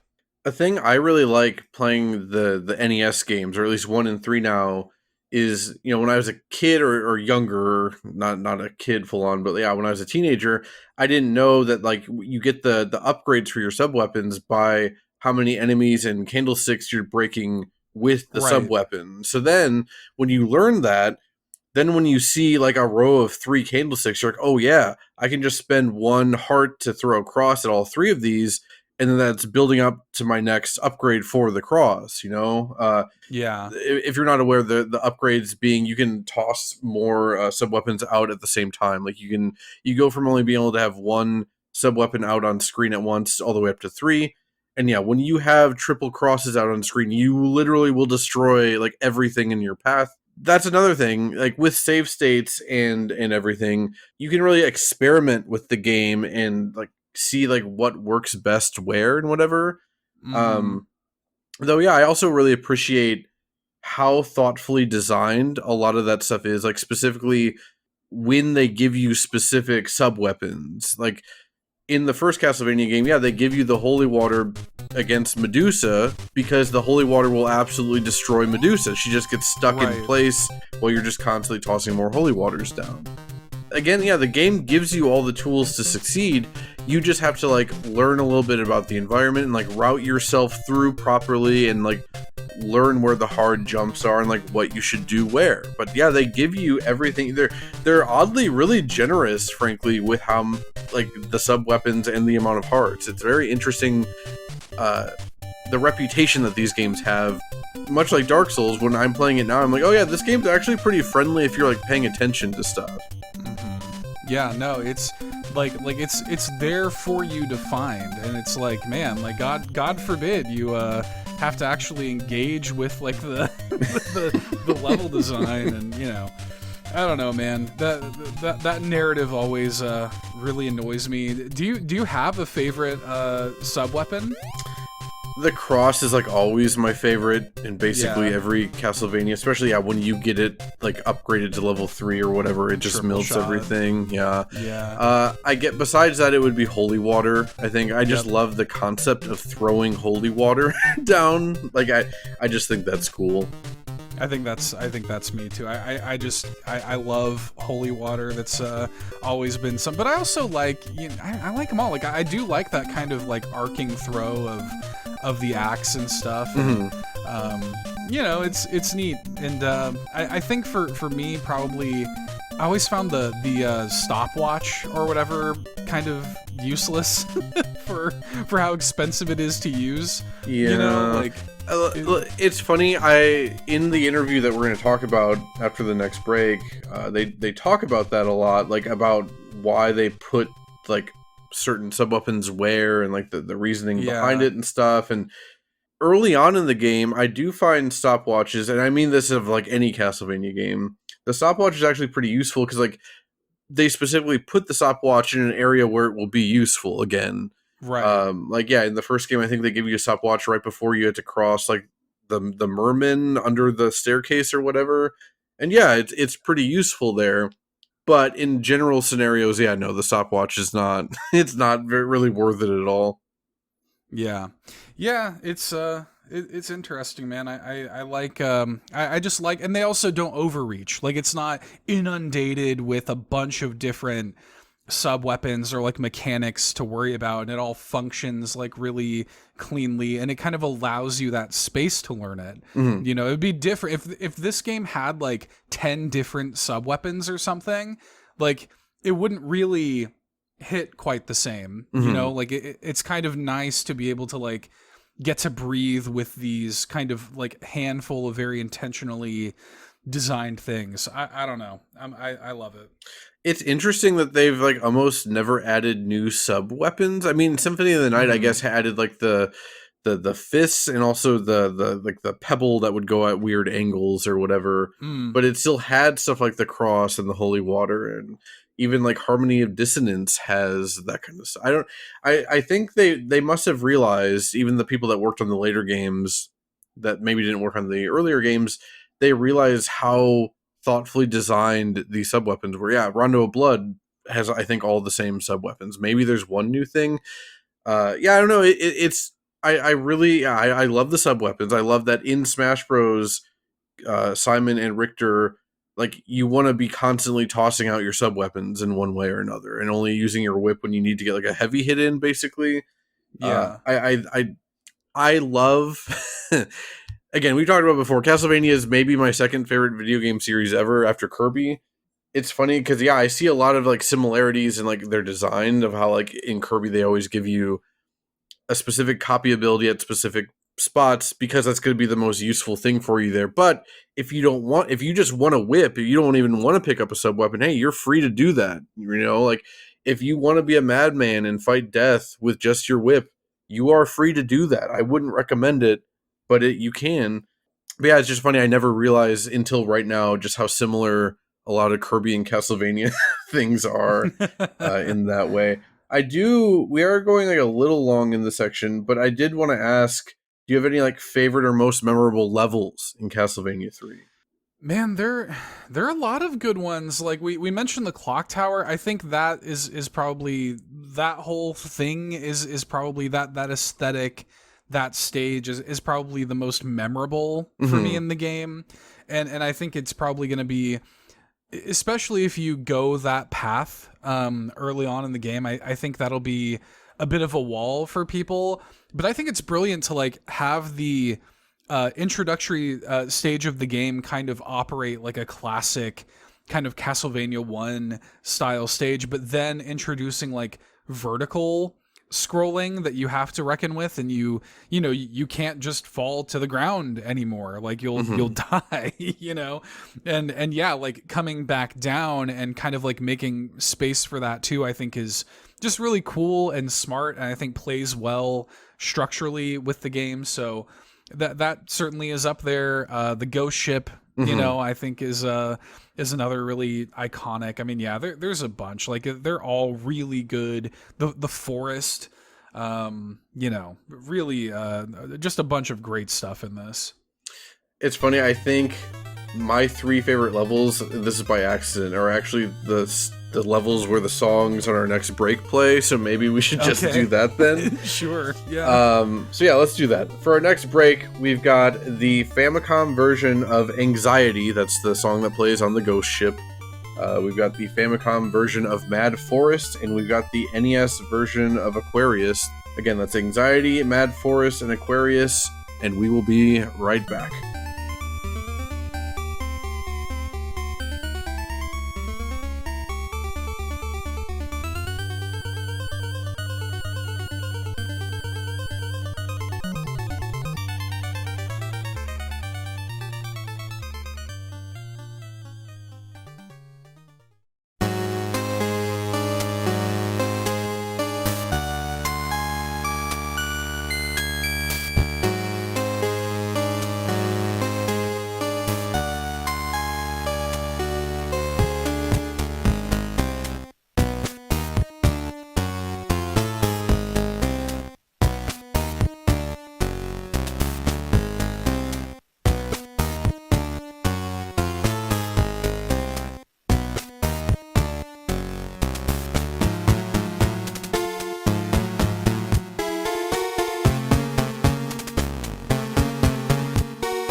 Anxiety from the Famicom, Mad Forest from the Famicom version, and Aquarius from the NES version.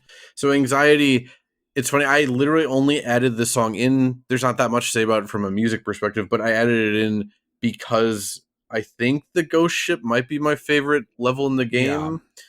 There's like tilting platforms. There's awful, and by awful I mean great enemy placement of like the stabby skeletons like right at the bottoms of staircases. They are like the most assholey enemies in this whole game to me, I think. Yeah, well, I also love like this game is so impressive for it being what it is. Like there are things in this game that almost look like 3D.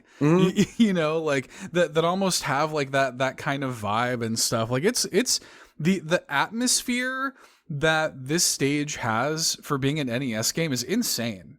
Like the music is a big part of that too, because it's just like this dreadful sunken raised pirate ship that you're on, full of all these like zombies and again these stabby skeletons wearing robes or whatever. And it's funny because again, I didn't play this until I think the 3DS Virtual Console is actually where I played Castlevania 3 for the first time ever. And I have a very, very weirdly specific, very vivid memory of playing this level on my 3DS the night after Boogs and I, the voiceover artist of Bit Harmony for the intros, we had driven to Columbus that day to see Boyhood by Richard Linklater, and then we wanted to eat afterwards. And I came home, and then I just played Castlevania 3 on my 3DS, and I remember getting to this level and being like, "Oh, I can't handle this right now." But there's something. I don't know, the fact that it was Boyhood that we saw, and then I came home and played this old NES game. I feel like there's some kind of meaning there, but much like the movie Boyhood, I'm just pointlessly meandering, and there's no actual lesson to be learned from this. Yeah, that's fair. Yeah. I love Richard Linklater. I think Boyhood is like his worst movie, and it's just carried by an interesting gimmick kind of thing. Yeah, it's an interesting gimmick, but yeah, that is kind of it, to be fair, yeah. But I actually, again, the fact that I have that super specific memory, and for like no real reason other than like the atmosphere, like, it really is the music and the dreadful like raised ghost pirate ship atmosphere of this NES game that even in like 2013 or whenever that was, I still have the super vivid memory of playing it. You know, it's not a vivid memory from my childhood. It's from like my mid-20s or whatever. And I think that speaks so much to how impressive this game is for when it came out. And yeah, the music and the visuals are just all such a huge part of that for me.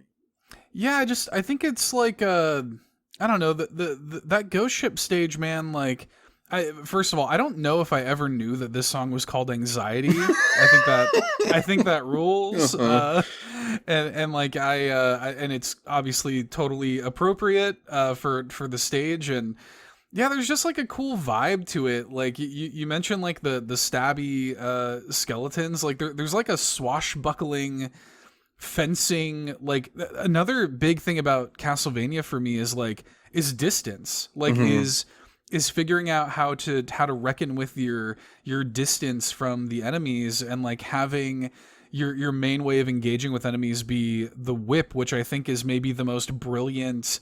Like is there a more brilliant way of representing the perfect marriage of melee and range than a whip?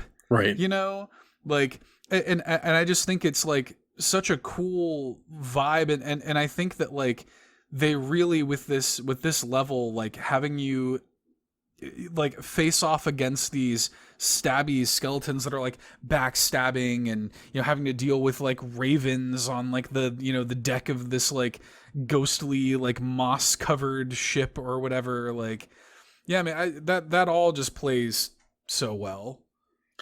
I think this is also like kind of like the part where the game starts taking a turn into like, okay, now this is hard. You know, the first few levels are pretty doable.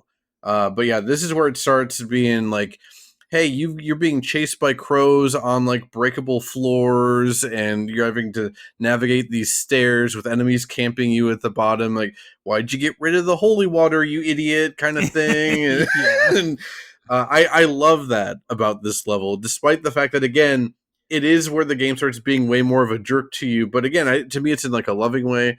And yeah, we didn't really get into it, but like you just said, that it's balancing the distance between you and the enemy while still getting your hits in.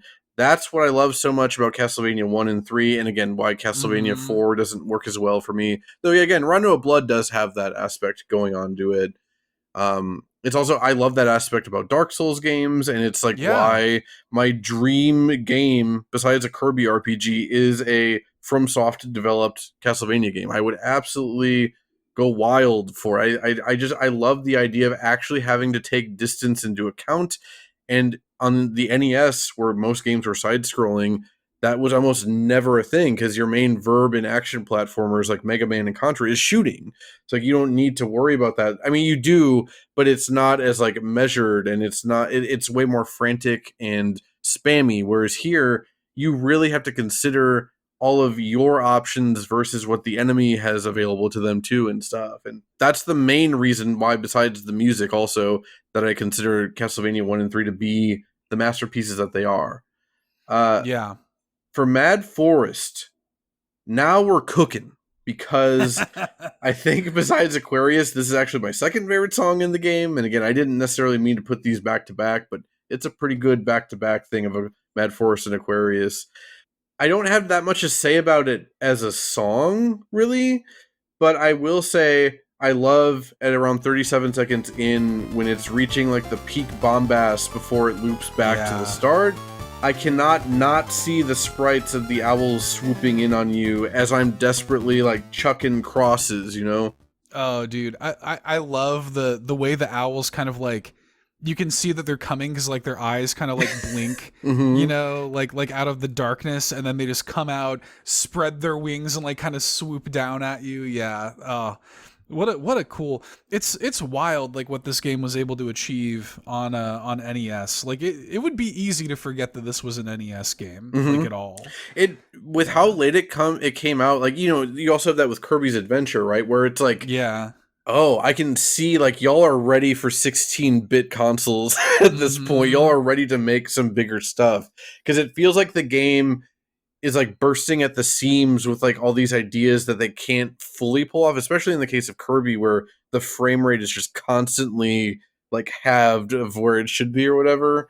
But yeah, I love late NES-era games for that reason. It's so cool. I love when you kind of get to like the top, like you kind of climb up the forest area, and you're kind of up top, and then like at a certain point you can kind of see like the water in the distance with like the lightning and stuff like that. Like, oh, what a cool vibe for a stage, man. And yeah, like it's also super impressive like how layered and complicated the song is. You know, like there's so many different like instruments and tones and like builds and harmonies in a super short amount of time. Like it again, just incredibly impressive, like what they were able to achieve with it. Yeah, it's funny. I thought I would have more to say about Mad Force as a song based on how much I like it, but this is literally the least amount of notes I have for it. I really do love this song and this level quite a bit. Yeah, the owls I love. Yeah, the spiders that drop down and then for whatever reason shoot like mini spiders at you is very silly and good. Yeah, like I always looked at, are they like little jellyfish or something that have like they're not that hard to deal with, but I always just thought it was like an interesting like vibe to have them in there. They can be hard to deal with because like they can only spawn 4 mini ones on screen at a time. So yeah, your best bet is to like kill one, spawn the 4 mini ones, and then go after other big ones that are on screen at the time.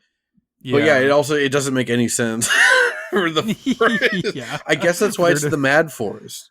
Yeah, I guess so. Yeah, maybe it's supposed to be like some kind of weird like trip that he's having or something like that. These giant spiders like throwing spiders at you. I just like you could just have him throw webs or something. That's what most games do. But no, we got little baby spiders being shot out you by the mom Are they spiders. throwing their own young? Like, is that what they're doing? Like they're tossing their babies like as a weapon? Seth, it's a mad forest out here. For whatever reason, okay, this is a super dumb tangent. I might even edit this part out of the show anyway. My dad, who I've always viewed as like he's pretty smart, like logically he's smart, but he had a lot of dumb ideas. I don't know if that makes sense. Like, I think he thought he was smarter than he is, kind of thing.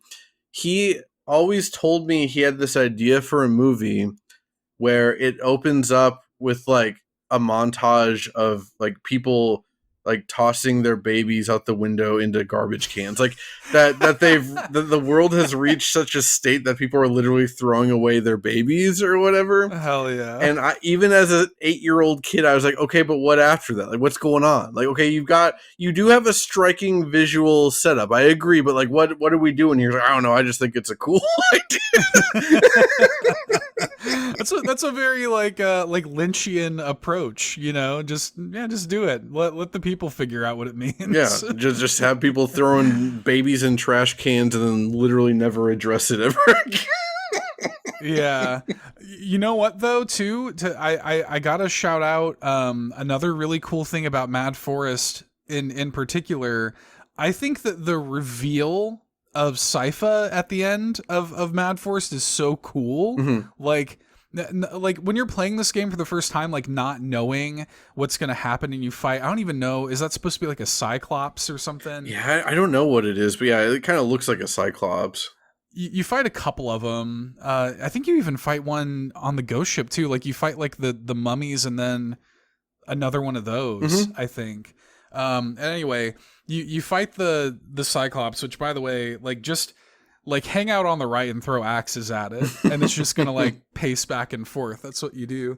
And anyway, afterwards, like it turns out that it's not as if like you were breaking another cursed character or something like that. Like Sypha was like trapped in like a statue in the background, and I just I always thought that was so cool. I always really liked, we didn't talk about this too much, but yeah, after you beat a level, you're presented in between levels with like a map screen showing your progress towards Dracula's castle. And then you also, when you get to the branching paths, you get to like literally choose a different path to go down. And they kind of give you these like little previews in the background trying to show you, hey, this is like a swampy level versus this is like a foresty level or whatever. And yeah, Sypha's statue is like kind of in the background there too. And you might not realize it at the time, but yeah, that's what's going on. And we also didn't mention this either.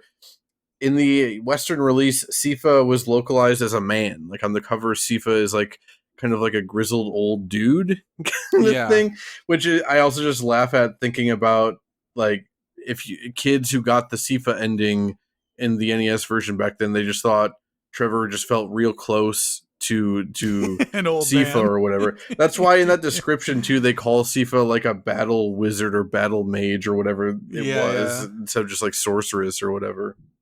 Yeah, I don't know that I ever really like thought about it. Like I like playing it as a kid. I don't know that I ever thought twice about it, to be honest. For Aquarius, probably not going to linger on this too long. I already said a lot of what I want to say about Aquarius in the opening song, the Smash Ultimate version, but I still stand by all of it. I think this is my favorite NES Castlevania song. I also think I like the NES version of this more than the Famicom version, which I'm sure that's actually probably angering, like genuinely to people.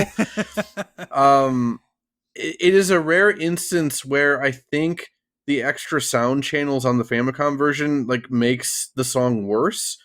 It feels to me like the main melody gets way overpowered by what I assume is supposed to be like a rhythm guitar and percussion channels. Sure. And I don't know, the NES version just feels way more climactic and even like cinematic to me the way it is than the Famicom version.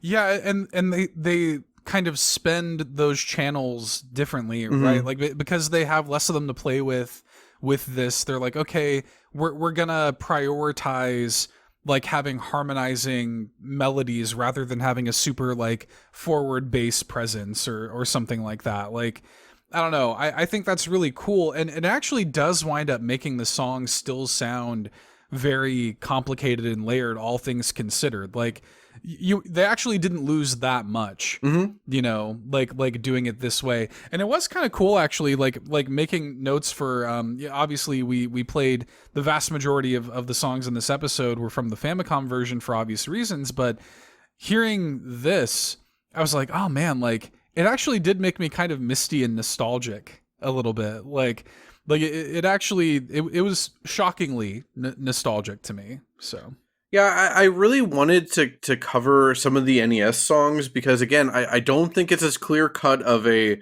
situation that people make it out to be where the Famicom version is Right. objectively better.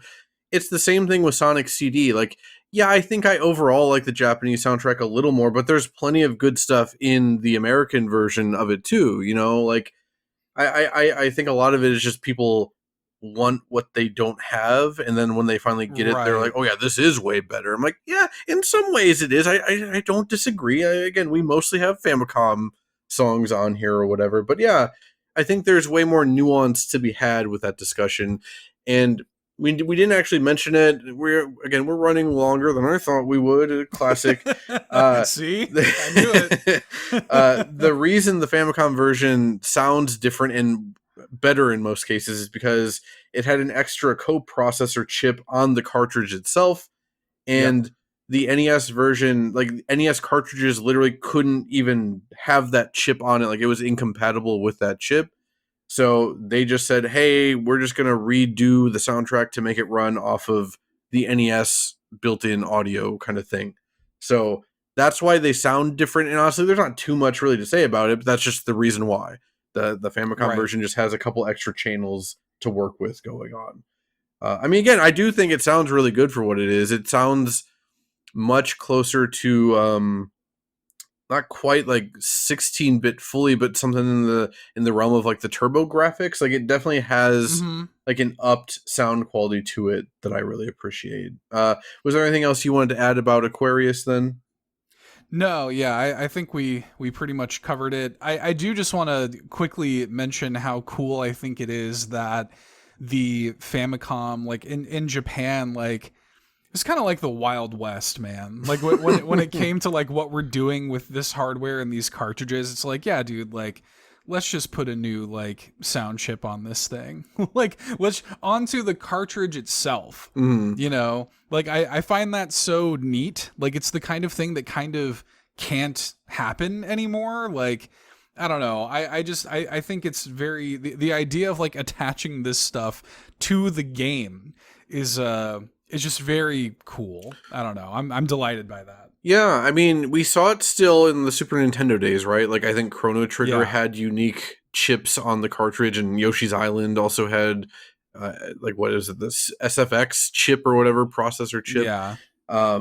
Yeah, it is a neat bygone era of gaming where it's like, yeah, you kind of, it almost was like your game came with extra power. Or yeah, it makes me think of like the Sonic and Knuckles, the cartridge that you could lock Sonic 3 and Sonic 2 on top of, and like it kind of became DLC, but physical DLC. You know, like it's, you're right, it was very much like the Wild West, like the late 80s and early to mid 90s of video games. Yeah. Like this idea that the software was kind of also hardware, you know? Like how cool is it? Like it's just not like you don't get that anymore. They had to just kind of like figure it out. In a lot of cases it's like, yeah, dude, I guess we better just like solder on a whole other thing onto this thing. You know? I just love that. It's also worth noting too that, you know, obviously the NES was a household name in America and whatever. Like it was huge everywhere, most places. But in Japan, it was an even bigger deal. Like the proliferation of the Famicom was a much bigger thing in Japan versus the NES in America or whatever, right? Like it became way more of like a cultural touch point in Japan, to the point where there was like sewing machine software sold for the Famicom and stuff like that, right? Yeah. Like so there's also that aspect going into it of like, I wonder if like, I don't know, they viewed it as worth the investment more of like, I don't know, our game can hit it real big from like a cultural standpoint if we put the extra effort in. There is a note from this interview, or not this interview, but these tweets that we'll get to in a minute, where they talk about why the Castlevania 3 is the way it is, and like what, like why it was so extra, basically, that I think Okay. is pretty interesting. You know, I had notes here about we should talk about Bloodstained Circle of the Moon and the Netflix anime here. I don't want to spend too much time on either, especially with how Sure. long we're running. Yeah, we're going long. Yeah. But yeah, Castlevania 3, if you're not aware, that was the basis for the first 4 seasons of the Castlevania Netflix show. I mean, yeah, there's not that much story here, right? Like, we kind of already covered it. Like, it's Trevor and his Right. 3 buddies trying to kill Dracula. So I think they did a pretty damn good job of adapting what little was there while still keeping in like fan favorite ideas and themes and characters going into the animated show. I know you like the animated show, right? It was Eric Yeah. that did not like it. Yeah, Eric famously was a hater of the anime, but no, I quite enjoyed the anime. I thought it was great. I do think the Castlevania peaked at season 2. You know, Sure. spoilers, Yeah. that is the season they actually do kill Dracula, so the next 2 seasons are kind of dealing with other stuff. But like, yeah, man, those last 2 episodes of the first Castlevania series, or of season 2, is something else. Some of my favorite action moments in an animated show ever. Everything Sifa does is so Yes. damn cool. The way she makes like basically like shards of glass out of ice and then like slices vampires in half vertically. So yeah, dude. cool, man. The only other thing I'll add to this in the service of not getting on a huge tangent is I remember my wife came home. I think she was still working. She worked at Taco Bell for years and years. And I think it was when she was still working there. And she came home from work at one point and she goes, have you ever, one of my coworkers says I should watch this anime called Castlevania. And I was like, oh, you don't say, you know, like, yes, tell me more about this Castlevania anime, you know, like, it's like, yeah, dude, I know. And I watched it when it came out and you didn't want anything to do with it. And now all of a sudden you're wanting to watch the Castlevania anime. So I actually did, this is probably, I don't know, 3 or 4 years ago or something at this point, but I actually did have occasion to rewatch it at that point. Yeah, still awesome. I really love Nocturne a lot too. And again, we'll have maybe talk about that a little bit in the Rondo of Blood mini episode, because that is based off of Rondo of Blood. I only just realized that we're talking about the 2 Castlevania games that were adapted into anime. That's interesting, yeah. But yeah, I that show, Castlevania and Castlevania Nocturne, I guess, they're both so much better than I would have expected going in, especially because I don't really like the first few episodes of Castlevania. When it was originally being made, it was made as like a movie, and then it got split up into seasons, and you can kind of tell I don't like the pacing in the first season of the show, which again is basically like a movie. Right. But season 2 is some of my favorite like recent TV stuff. I really love season 2 of Castlevania, and very much worth a watch, especially if you hear what we're talking about and you say, huh, that all sounds cool, but I don't feel like playing an NES game. Well, you can kind of get like a way more story driven and dramatized version of it. You just watch it on Netflix. Well, and you can get Castlevania 3 with the hot a la carte. So that's true. That is true. Though you do not get Grant DaNasty, unfortunately. Huge bummer. It is truly the worst part of the show that they didn't have Grant DaNasty hanging out with everyone else. But yeah, definitely worth a watch. Hey, this is Matt from the Bit Harmony editing room. I just wanted to quickly interject here and say that for the next couple minutes, Seth and I talk about the Bloodstained Curse of the Moon games. I repeatedly call them Circle of the Moon, which is another Castlevania game. So I just wanted to clarify that we are referring to Bloodstained Curse of the Moon 1 and 2, just in case any listeners are curious about checking them out. I wanted to make sure you had the right name. If you like Castlevania games, you should check out Bloodstained Curse of the Moon 1 and 2. Thanks.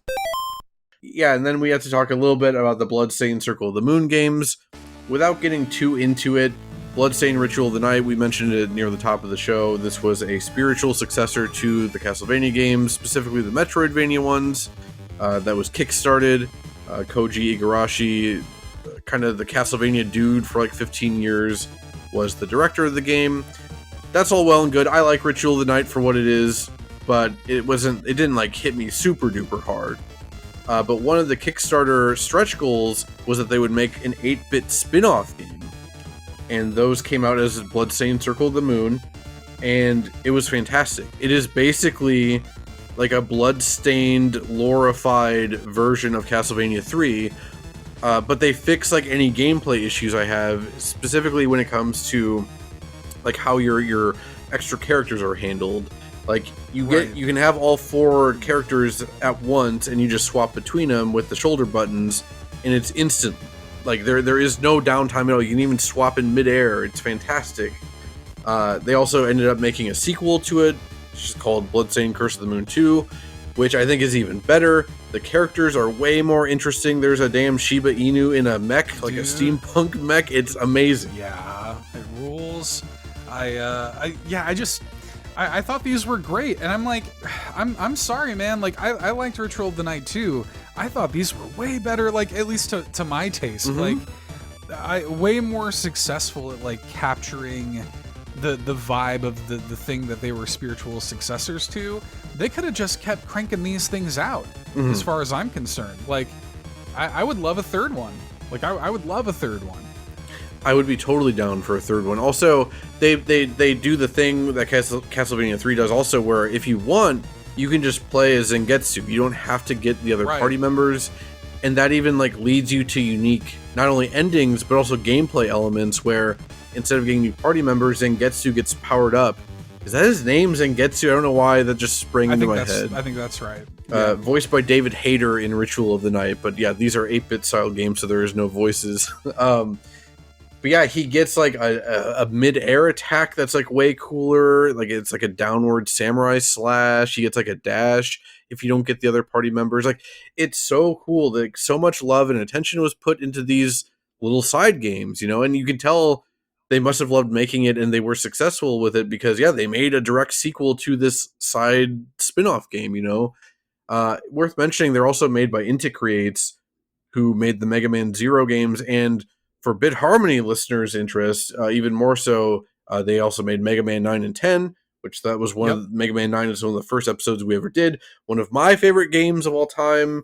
They did an amazing job with the Circle of the Moon game. So again, if anything we're saying here sounds cool, but you're saying to yourself, I don't know that I want to play an NES game, like that might be too hard to go back to, genuinely look into picking up one or both of the Circle of the Moon games, because they are carrying forward a lot of the ideas presented by Castlevania 3, but modernizing them and making them way more friendly. Yep. Co-signed. They're great. They go on sale all the time too. Yeah. So they get real cheap. Yeah. For our last Castlevania 3 bit here, before our final break of the show, I did find that Shmuplations, who we cite pretty frequently, they are like a Patreon supported. They translate it. They track down rare interviews with Japanese, like people in the game development scene, and they translate them into English. In this case, it was not an interview that was done, but it was a Japanese developer. I don't know who it was. Their Twitter account isn't really active anymore. I don't know if they ever revealed who they were, but they worked on Castlevania 3 and were employed at Konami for a while, and they were tweeting, I don't know what the context was, but they were tweeting specifically about like working on Castlevania 3, and specifically the director of the first 3 Castlevania games, Hitoshi Akamatsu, who is like infamously, like no one knows anything about this dude. Like there's almost nothing out there about him. It turned out that like when the Castlevania 3 didn't sell as well as Konami wanted, they basically demoted him to working at one of their like pachinko parlors, and then he just quit. Yeah, kind of thing. There's only like one known picture of the dude. He just, I mean, it's from the 80s. He just looks like an 80s Japanese dude. But so finding this was really cool. I was very grateful. Whenever we're researching Japanese games now at this point, Shmuplations is like the first place I go to, and I just search to see if they have anything about the game we're covering. So I do have a bunch of quotes here. Maybe Seth and I will go trade them off, reading them or something. Sure. But yeah, despite how much I've written down here, there is way more here. It is a very interesting read if you want insight into like 80s Japanese game development, specifically Castlevania stuff. So for this first quote here, we've got Hitoshi Akamatsu, the creator of the legendary Castlevania, was my boss when I first joined the gaming industry. I asked him then, why do the Belmonts fight with whips? He replied, it matched the world of the game I wanted to create, and as far as weapons go, whips are great at repelling enemies. Also, because I loved Raiders of the Lost Ark. Laughs. He told me a lot of the developers at Konami back then were really into Western movies too. One time when I was talking with Akamatsu about the right stance for casting a fishing line for development of a fishing game they were working on, it suddenly occurred to me to ask him, by the way, why does Simon have that hunchback posture? To which Akamatsu replied, because he's always ready to strike with his whip, which is just a sick quote. That's pretty sick, yeah. Well, and it makes sense, right? You probably do have to have a certain posture if you're ready to properly crack a whip. I mean, I've never cracked a whip. I don't know how that goes, but I have never been with the boys and we were whipping. That's just never been a place I've been. Yeah, but I imagine you can't just like you can't just do that from like a neutral stance. You can't you got to hunker down to crack a whip. In that Simon Belmont Smash reveal trailer, they do a good job of he's in that pose, like he's hunched over a little bit. He's cracking that whip at death that just stole Luigi's soul. Very good stuff. Okay, should I read this next bit here? Yep. Okay. Akamatsu was very strict about being sure the player controls, being sure the player controls the timing of the graphics and the resulting effect of pressing a button were all very closely aligned. He was very particular about the way the controls felt and making sure they were satisfying to the player. In Castlevania, he wanted controls where eventually, after playing enough, Simon's movements would feel like an extension of the player's own limbs. I love that. And it's true too, by the way, because of that reach, I think, that like the whip has, and because of the commitment and intentionality of the jumping, like the only thing that really reminds me of it is maybe like classic Prince of Persia games or something. Oh, yeah. You know? Like it really does, like it does feel like you're actually there, connected to what the character's doing. There is something so satisfying about pressing the B button on an NES controller and the whip going. Much like Spelunky, which again, we've done a Spelunky 1 and 2 episode a while ago, there is like there's like a wind up frame of animation. Yes. And like, you don't notice it very often unless you happen to you get your end screen on the backwards wind up animation, but like it's there. There's like a very, very, very one frame slight delay between you pressing the button and your whip going up, but that adds so much like realism, I guess, and like tension to what you're doing. And again, makes you have to think about when you should actually press the button to whip. It's very, very thoughtful. Yeah. Well, and it can be helpful because that also, the wind up has a hitbox too. Mm-hmm. Like even incorporating that is like like in Spelunky, you know when someone's a real one when you see them whipping backwards, you know? Right. Because in Spelunky, the backwards animation has like upward frames, so it's easier to kill bats with your backward whip. Yeah. No, I love that stuff. I was so pleased that there were actual specific quotes about like the whipping and why he went with it and stuff. I thought that was really fun. Sick. For this next quote, I once said to Akamatsu that one of the hardest things about Castlevania was how easily Simon can be knocked into a pit and die from one enemy hit. He shot back, yeah, but look at it this way. Simon doesn't die from one hit. Mario does. I was like, aha. This guy is quick, by the way. Like I love that he's being like taken to task for some of these design ideas, and he's like, well, no, dude, chill out. This is why. Actually, Mario's lame. My guys are cool. I mean, it tells me though that like he probably really had a lot of like conversations while they were making Castlevania 1 about things being the way they are, right? Because like you don't see many bad games nowadays, or at least like objectively bad games, but in the NES era, there were a lot of genuinely bad video games that they were just being made just to shovel it out there, and people, the industry was so new and people weren't even like good at coding stuff, right? So like I get the sense that probably Akamatsu was like literally had to like he was probably confronted by other developers like, why is it this way? And he probably thought about it and said, because of this. Like, yeah, Simon has a health bar, so there should be punishment for if you get hit at an inopportune moment and get sent backwards into a pit. It makes perfect sense when you think about it. Mm-hmm. Yeah. Yeah, he probably did have to like defend himself a lot, as it turns out. Yeah. Okay, this next one here. In the original Castlevania, I asked Akamatsu about why Dracula's head flies off when you defeat the first phase of the boss fight. He said, the head there? It's foreshadowing Dracula's resurrection. I just love the head there. The head there? that oh, wait, rules. let me tell you about the head. Wait, let me tell you about that head, dude. Likewise, when the body parts scatter in every direction, that was also meant to show that Dracula will come back. Actually, the second monstrous form you fight was meant to be an incarnation of the curse of man, not Dracula himself. That's interesting. That's why when Simon defeats him, he gets cursed. Like most people, I thought that was just a powered up monster form of Dracula, and I joked as much in front of Akamatsu one day. He completely refuted that idea, though. Laughs. Saying, quote, that is a monster born from the curse of man. He added,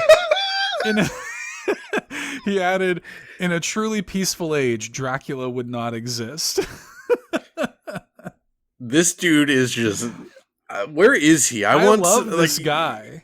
Someone else should like fund a new game from him. He should just get to make more Castlevania games now, like 30 years later. Just pearls are dropping from his mouth. I'm realizing that like the dialogue, like the way that Dracula speaks is just the way this guy speaks. You're right, but also what's interesting is he already was not working on them after Castlevania 3. But yeah, like Igarashi and co, like they genuinely like they must have been taking like a lore bible or something to heart, because like the idea of in a truly peaceful age Dracula would not exist, like that's literally the motivations of like Shaft and stuff in later Castlevania games. It's actually pretty cool. I don't think I have the quote written down here, but there was a line from this developer talking about how Akamatsu like didn't really care that much about like lore and stuff. I mean, again, he only got to make 3 of these, so he didn't have that much time to explore it. But it's just interesting that like even with what little setup he did with the story, he himself was taking it seriously despite the goofiness of it. Like, yeah, Dracula's head flies off or whatever, but it's because of the curse of man. You know? Right. Yeah. Cookie Monster is the monster born from the curse of man, as it turns out. I always thought it looked like Cookie Monster. It kind of does, at least in these old games. Yeah, less so in like Symphony of the Night and stuff. But yeah, I agree with you. For this next one, Akumajo Densetsu, that's Castlevania 3 in this case is what he's talking about, represents the zenith of quality in both music and gameplay for the Famicom. I asked Akamatsu about why it was so good, and he said it was all done in an attempt to outdo the Ninja Turtles games. During the Famicom era at Konami, the overseas sales for Turtles was Konami's highest seller, and because of that, the Turtles development team was prioritized above everything else. The Castlevania team and others like it, which didn't make a lot of money, had to survive on the scraps. There was a possibility for further Castlevania sequels on the Famicom, but it got pushed out by the popularity of Ninja Turtles. So Ninja Turtles ruined everything for us Castlevania fans, even as far back as like 35, 40 years ago. Wow, that makes sense, I guess. Yeah, that I don't think I would have ever like thought of that independently, but the popularity of Ninja Turtles and Konami kind of having that, that makes perfect sense. What's interesting to me, though, is that they didn't put out... There were only 3 Ninja Turtles games on NES. Or I guess 4 if you count like the fighting game, the Tournament Fighters or whatever. But there weren't that many Ninja Turtles games out of Konami this year. I guess if you count like the Game Boy games and stuff too. But still, like, it sucks. But yeah, I understand now. Again, like you said, I never would have thought about it, but it does make sense to me now. Yeah, I wonder if they thought that they would have been like competing too much, or if they thought that like, hey, like we'd better put this out so that like we can be more closely identified with this rising IP or something like that. I think this next quote that you're about to read gets into a little bit of the why, and then also I think the idea was that Castlevania 1 sold well, but then the sequels didn't. So like they gave him 2 more chances, and they didn't sell nearly as well, is probably what it was. Yeah, okay. So yeah, let's get into this here. Akamatsu's sequels to Castlevania sold poorly, so he was demoted to working in one of Konami's game centers, and then he quit. According to Akamatsu, Konami placed profits above all else, and developers who weren't creating games that made lots of money were all eventually axed one by one. A number of them went on to do great work at Square Enix. I asked Akamatsu what he thought about Shino Rondo when it came out, which I assume is Rondo of Blood. Mm-hmm. Yeah. He said, I haven't played it. Laughs. At the time, he was more interested in how one would go about making a game like Final Fantasy VII rather than Castlevania, which was in the past. Laughs. And yeah, like we've heard this time and time again, and again we literally saw it in recent times with Koji Igarashi, who was one of the co-directors of Symphony of the Night, and then went on to steward the franchise for like 15 years. And then once he put out like 2 clunkers in like Castlevania Judgment and whatnot, he was just kind of forced out of the company. Like that's how a lot of Japanese companies work. But it sounds like at Konami in particular, like they did not suffer any people that weren't making a lot of money for them. And then you even see it with how they treated Hideo Kojima. Like, right, despite the fact that Metal Gear Solid was their golden goose, it was still costing too much for them. Like, we could be making more money if we didn't have this like auteur dictating everything. So let's get rid of him, kind of thing. And so yeah, we've seen that. I just didn't realize that Konami was like that even as far back as the Famicom era. Yeah, those roots run deeper than you might expect. Yeah.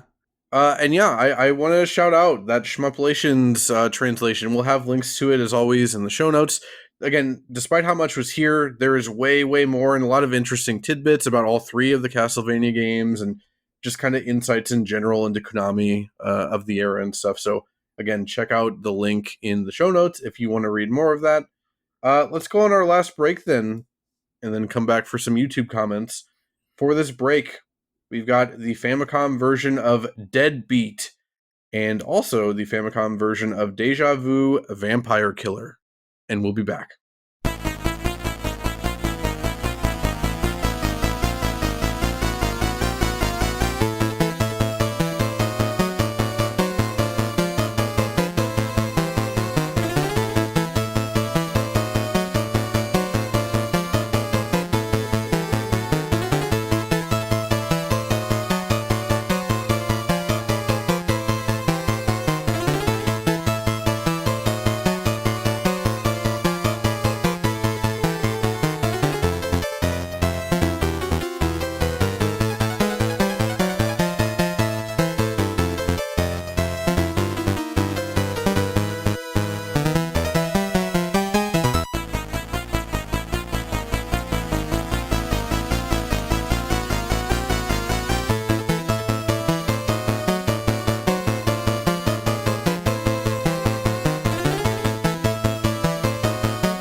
And that was the Famicom versions of Deadbeat and Deja Vu Vampire Killer from Castlevania 3.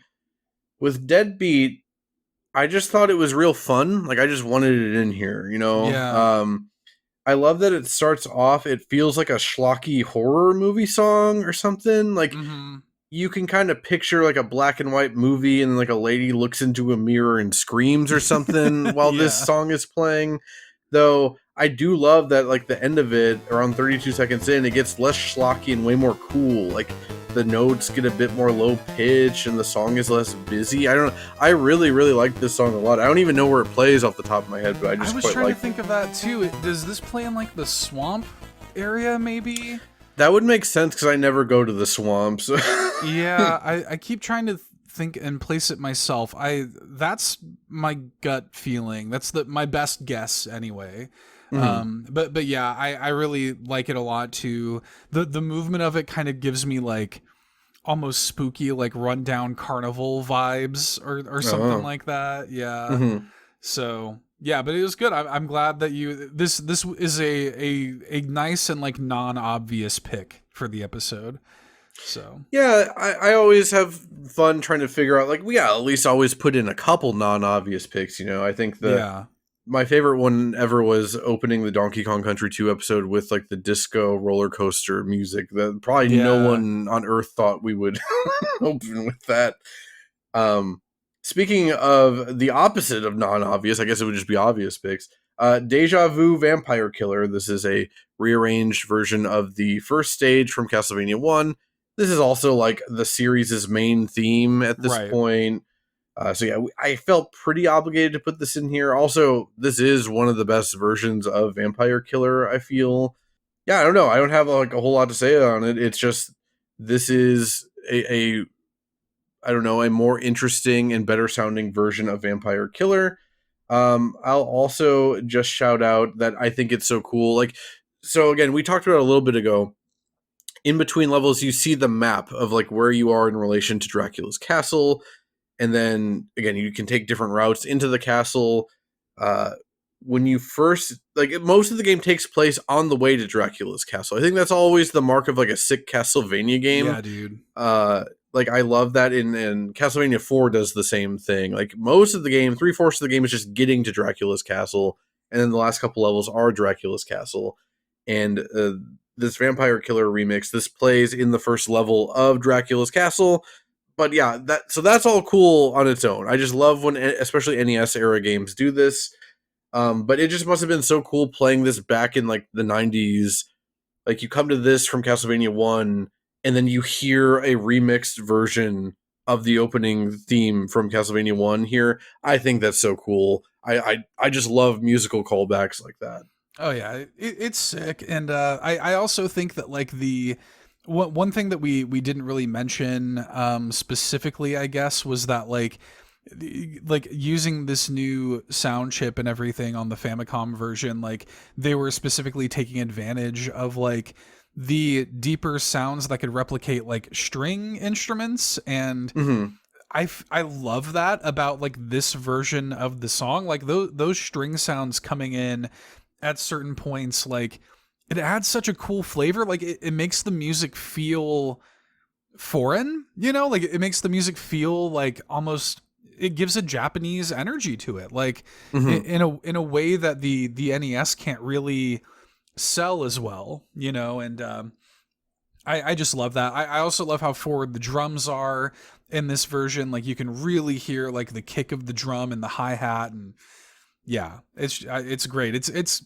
one of, I've never sat and thought about what my favorite version of Vampire Killer is. It might be this.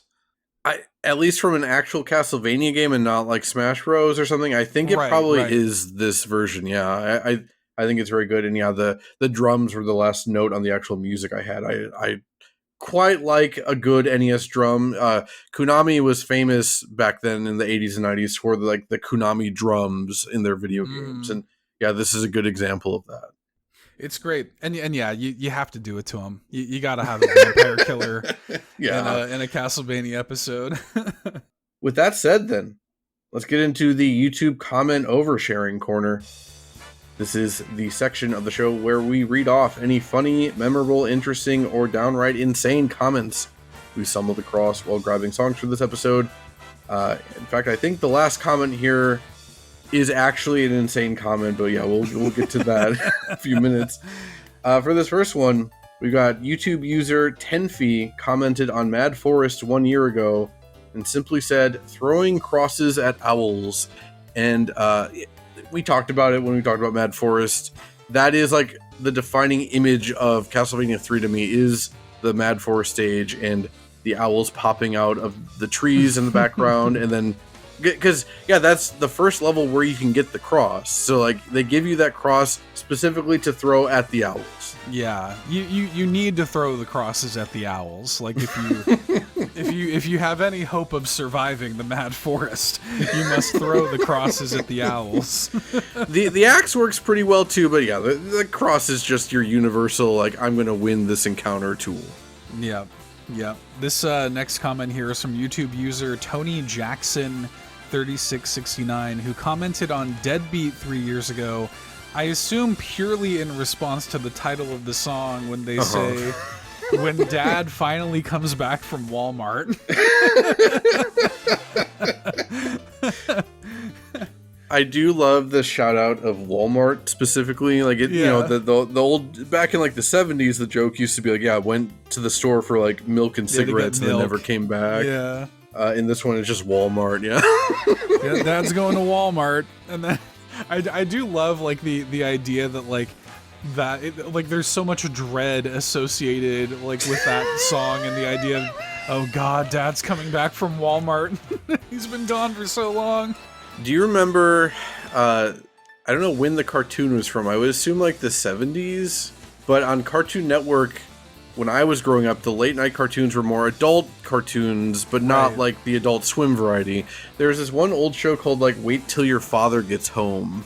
And then and that title is basically just like, you misbehaving brats, just wait till your dad gets home, and then he's gonna yell at you, kind of thing. That's the vibe I get from this comment. Yeah. Yeah, that's crazy, dude. I love threatening your kids with your absent father. You know? Wait till your father gets home. I'm really gonna get it. But then, like, the theme song was real catchy. It was like, "Wait till your father gets home." It was a real weird thing. I've never revisited that show. I'm probably tonight gonna have to look up an episode on YouTube. I gotta look this up. Yeah. For this next comment, we got YouTube user Too Many User May, I guess, commented on Anxiety 13 years ago. It says, "Goddamn," like it's goddamn, but it's GODAMN, like all one word. So it's like conjunction, yeah. Yeah, it's just like, "Goddamn staircases that lead to Durons. I knew I should have stuck with the holy water." And then does that little disgruntled face that's like greater than underscore or less than. Yeah, one of those little like cutesy like anime faces. Yeah, so like I just love this comment because, again, much like the throwing crosses at owls, it is representative of actually playing Castlevania 3. And again, it's funny, we talked about this exact moment in the episode itself.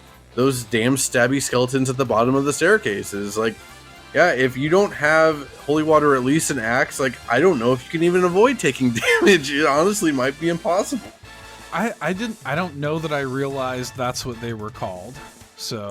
Yeah, I'm not good with like Castlevania or basically any games like in-depth lore, like knowing all the enemy names. Like if it's not a Mario enemy, I don't have the space in my brain to memorize that they're called Durons. Yeah, I don't know that I knew that. That's cool though. I like knowing that. I'll remember that now. Mm-hmm. YouTube user Nintendo Complete commented on Deja Vu Vampire Killer 5 years ago. OMG, I had no idea Jennifer Coolidge was in Castlevania 3. So, I know this won't play on audio, but okay. When you look at the cover art for the Japanese version of Castlevania 3, Trevor does look like Jennifer Coolidge. Oh, and yeah, okay. Yeah. I never put that together until reading this comment. I was like, wait, who's he talking about? And I scrolled up, I'm like, oh, he means Trevor. Like the main hero of the game. He means Ralph. Well, yeah, that's true. He does mean Ralph. But yeah, Ralph / Trevor's face on the Japanese version is so weird looking and it does kind of look like Jennifer Coolidge saying like, I want a hot dog real bad or something. Right? I'm gonna have to use that image for the like the social media post of this episode. Yeah, I never have like good ideas for that. I shouldn't say never, but very rarely. But that's a fantastic idea for a Castlevania 3 social media post. Yeah. For this next one, we've got YouTube user Shinny_Grimmy commented on beginning 13 years ago in all caps, "Sweet Mother of God," with like 7 exclamation marks. The Japanese were truly blessed with 8-bit music that was blessed by the divines. This comment is a mess. I really don't like referring to Japanese people as like the Japanese. The Japanese, yeah. That feels like it's one step away from being a slur, and I kind of don't like that I said it. Yeah, I don't like that. Like this kind of feels like a comment from like your grandfather who was in World War II. Yeah. Yeah, but he's like way into Castlevania music for some reason. The Japanese were truly blessed with 8-bit music. Yeah. Also, the use of blessed twice in the same sentence, not even like a comma or anything. This comment sucks, man. Yeah, but not as bad as the next comment. Yeah, okay. Yeah, get ready for this, y'all. And also, like, how recent this comment is crazy to me. Okay. YouTube user Kerbarin, I guess, 2039, commented on Aquarius just 1 year ago. "This series is the reason I started lucid dreaming." That already sucks, by the way. Before you read the rest, that already sucks. That's already crazy. Maybe one day I will get one and see the Castlevania events myself. ... Myself! ... Exclamation point. Like, that's crazy. People who fancy themselves like some kind of psychonaut or something to like lucid dream, and yeah, maybe I can lucid dream and go into the world of Castlevania and see the events myself. There is a certain level, like I'm willing to put up with, like, if people want to tell me about like horoscopes and that stuff, I think that can be fun. I have no issue with that. Then you start crossing the realm into like crystals, and people want to tell me about the crystals they're buying at like the Indianapolis Mall and what these crystals do for them. I'm like, they don't do anything for you. You bought them at the Indianapolis Mall. But then when you start getting into people that are actively talking about like the journeys they take on their lucid dreaming, I think that's like some of the worst stuff I've ever heard. I remember a couple of years ago, you and I were talking about like when I get on Facebook, which isn't very often. Mostly I'm using it to like keep in contact with like family members still in America, blah, blah, blah. Yeah. Whenever I get on Facebook, it used to be they were trying to feed me shots of like attractive women in skimpy clothing or whatever, like in the shorts and in whatever. I know for you were saying you were getting a lot of Billie Eilish like videos and stuff back then. Like every time I'd load up Facebook, I would just see like videos and pictures of Billie Eilish. I'm like, what the hell is this? So I don't see the attractive women anymore, and I wish I did, because now what I get, and I guess it's probably partially my fault now, because I was so curious about some of these, I had to click into some to see what the hell was going on. I get like full on conspiracy theories and not even like political conspiracy theories. I get like skinwalkers are among us, and here's video proof. I'm a time traveler from 2056, and here are 6 predictions that'll happen by the end of September 2025. They didn't happen. It is crazy. And then I just saw one that was like, it's always the same dude too. He's like this large corn orc. Like he looks like he's from like Pennsylvania or Ohio. I gotta stop for a second. I'm sorry to interrupt. I love corn orc. Great term. One of my favorite modern terms I've been confronted with. Wilkins introduced that to me a couple years ago, and I think it's very good. Really good. But yeah, it's this large dude with a beard and a horrible haircut, and he's always like, he's at the bottom of the screen. He's pointing upwards. He's like this is proof of blah blah blah, or this is blah blah blah, and then it plays another person's like TikTok or whatever, and he's like, this is why you shouldn't tell people you meet in a lucid dream that you know you're in a lucid dream. And then it was just this lady talking extensively about her lucid dream, and that she told someone in her dream that she knew it was a dream, and that it was a weird reaction. I'm like, yeah, dude, because your brain is creating all this stuff for you. You know what I mean? Like, what do you think is happening? That you're traveling to a different dimension and interact? Like, you're dreaming, my dude, and your brain is reacting to the things that you're feeding it. Like, I don't know what to tell you. We are so cooked as a society.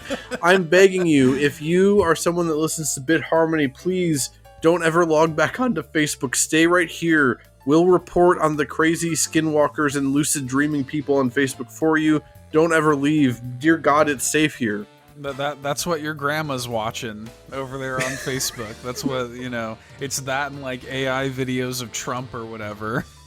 Yeah. Yeah, or like, I saw one today that was like a nostalgic view of Walmart from 2002, and it was AI generated, and it just looked like Walmart, but everything had an orange tint on it. I'm like, with the lobsters. I saw that. Yeah. But I was like, this just looks like Walmart, but tinted orange. Walmart still looks like this, my dude. What the hell is wrong with you? Yeah. Also, there was like a Subway. I'm like, there are still Subways in Walmart somewhere. Like, what are we talking about here, man? People really are stupid. And I don't even mean that in like a snarky kind of like I'm too cool for school kind of way. No, dude, it's sad. Like, and it's concerning. It's concerning that people are that level of stupid now. I don't know how we got on the because of the lucid dreaming comment or whatever, but like, I'm sorry we had to go on this tangent in the Castlevania 3 episode, but I just think this is all crazy. And also, don't tell people about your lucid dreaming journeys unless you are meeting them at the institution too. Just don't do it, man. Well, and also, I think that when I hear people talk about lucid dreaming, it's always an excuse for, like, weird, like, bad behaviors and stuff. Like, they always want to do, like, messed up stuff in their lucid dreams or whatever. And I'm like it's like a consequence-free, like, excuse to do, like gross things or whatever. And I'm like, I've had a couple of lucid dreams or, like, self-aware dreams, but it's still not quite, like, I don't think it's what these people are talking about, like going on journeys and, talking to people. Like, but I've had dreams where I've felt like I, like, kind of was aware of the dream, and, like, I always choose to fly. That's always my first thing. Sure, yeah. But like, people talk about just, like, being gross with, like, women in their dreams and stuff, and, and they're just, like, the worst people, and I don't know, man. Also, we didn't even talk about this. I don't want to experience the events of Castlevania in a lucid dream. Yeah, dude, I can't wait to fall down the pits of a crumbling clock tower in my dream, in my lucid dream. I don't want to be throwing axes at mermen. Like, that sounds like it sucks, man. Like, I don't know, but anyway, that was the YouTube comment oversharing corner for this episode.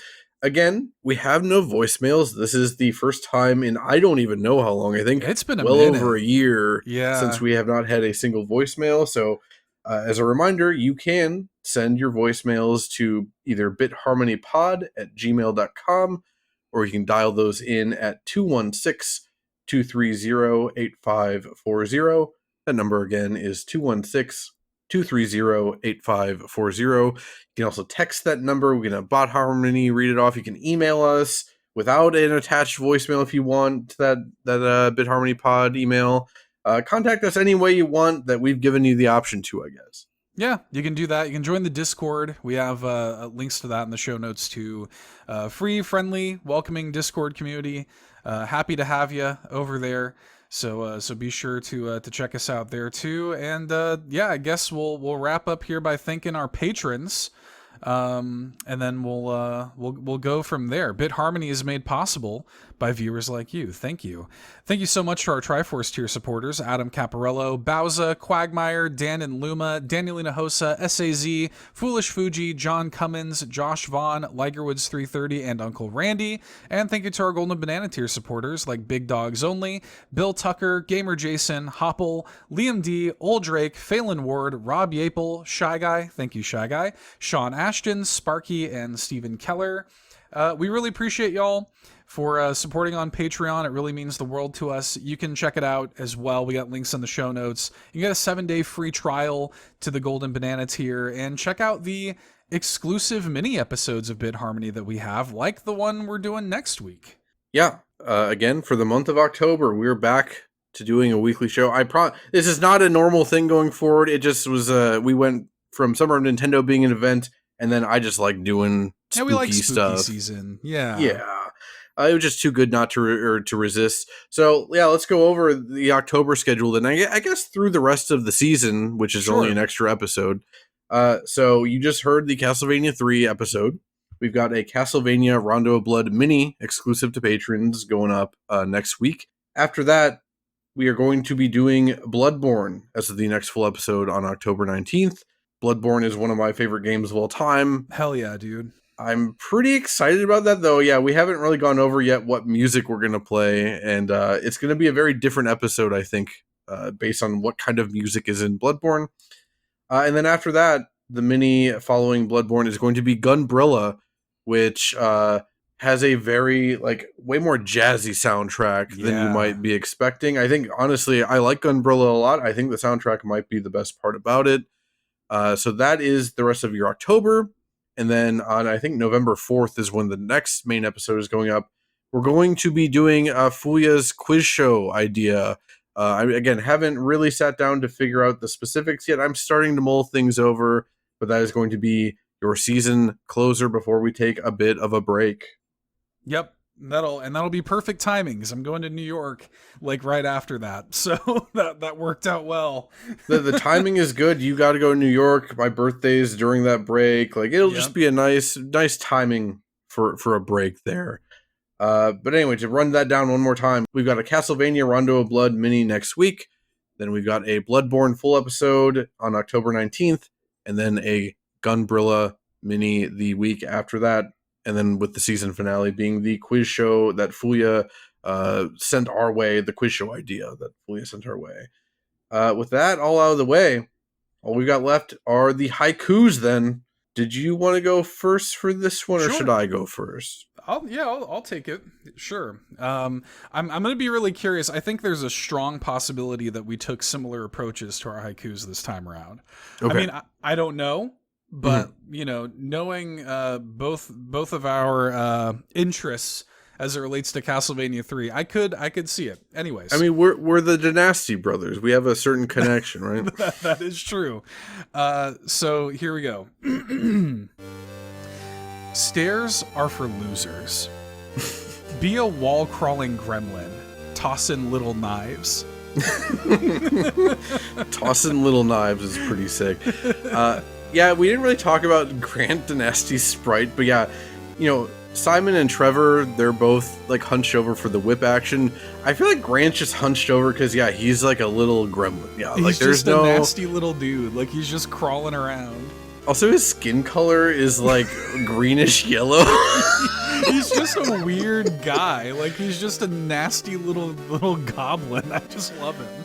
I mean, yeah, he clings to ceilings, too. It's not just that he can get over, walls. No, that dude is just straight up clinging to ceilings. I guess the more I think about it, it probably makes sense why they never brought Grant back. He's just a sticky, gross guy. You know what? I didn't look it up. I didn't think about it till now, but they might have brought him back for Castlevania Judgment, that fighting game on the Wii. Oh, yeah. I feel like they might have, but I didn't look it up. Maybe we're better off not knowing. But you know what, though? I bet they cooled him up for it, though, if they did. They probably because they had the Death Note manga artists do all the character designs, and all the women are very objectified. Right. Did you ever play Castlevania Judgment? No, I always wanted to. I saw the box art for it all the time, but no, I never actually played it myself. If you haven't played it, I assume no one has, because you were the biggest Wii fan I know, and I always I was curious about it, but I wasn't going to drop money for a bad fighting game. Reportedly, again, I've never played it. I was right, by the way. They made him a weird, steampunk, mummy kind of guy. That sucks. Yeah. That sounds like the Death Note manga artist doing it. Yeah. Dude, it looks nothing like him. It's not good. poor Grant. What have they done to my boy? For my haiku, I actually did not do it about Grant. Yeah, I get you'll see what my theme is, I guess, in a second. Forgo possessions, lightens burdens, kills owls, always be chucking. a little ode to like a cross. Yeah. Originally, yeah, you bear a cross, but in this case, I'm saying you should chuck your cross. Yeah. Well, kills owls. Yeah. Well, yeah, like throwing away your burden with the cross that you bear. There's something actually really smart about that. Huh. Yeah. Look Thanks. at you. I'm over here. My final line was tossing little knives. So yeah, but my final line was always be chucking. So the DaNasty brothers did kind of come through at the end there. Yeah, we're both throwing stuff at you this episode. What an episode this has been, man. Holy moly. We need to do more NES games as full episodes, I think, is what I've learned. So too. Because it really lets us just talk about whatever, because there's not that much to talk about with the game itself. Anyway, thank you for listening to whatever the hell this episode is. Taking you out this episode is the Castlevania Rondo of Blood take on Beginning. I just figured it was like a nice connective thread between this episode and the mini. Rondo of Blood, obviously we'll talk about more next week, but it was composed by Akira Shoji, Kaizo Nakamura, Tomoko Sano, and Mikio Saito. We couldn't get out of here without me having to read a bunch more Japanese composer names at the very end. Again, join us next time for the Rondo of Blood mini over on Patreon, and the next full episode is Bloodborne on October 19th. We'll see you next time. Bye-bye. Bye.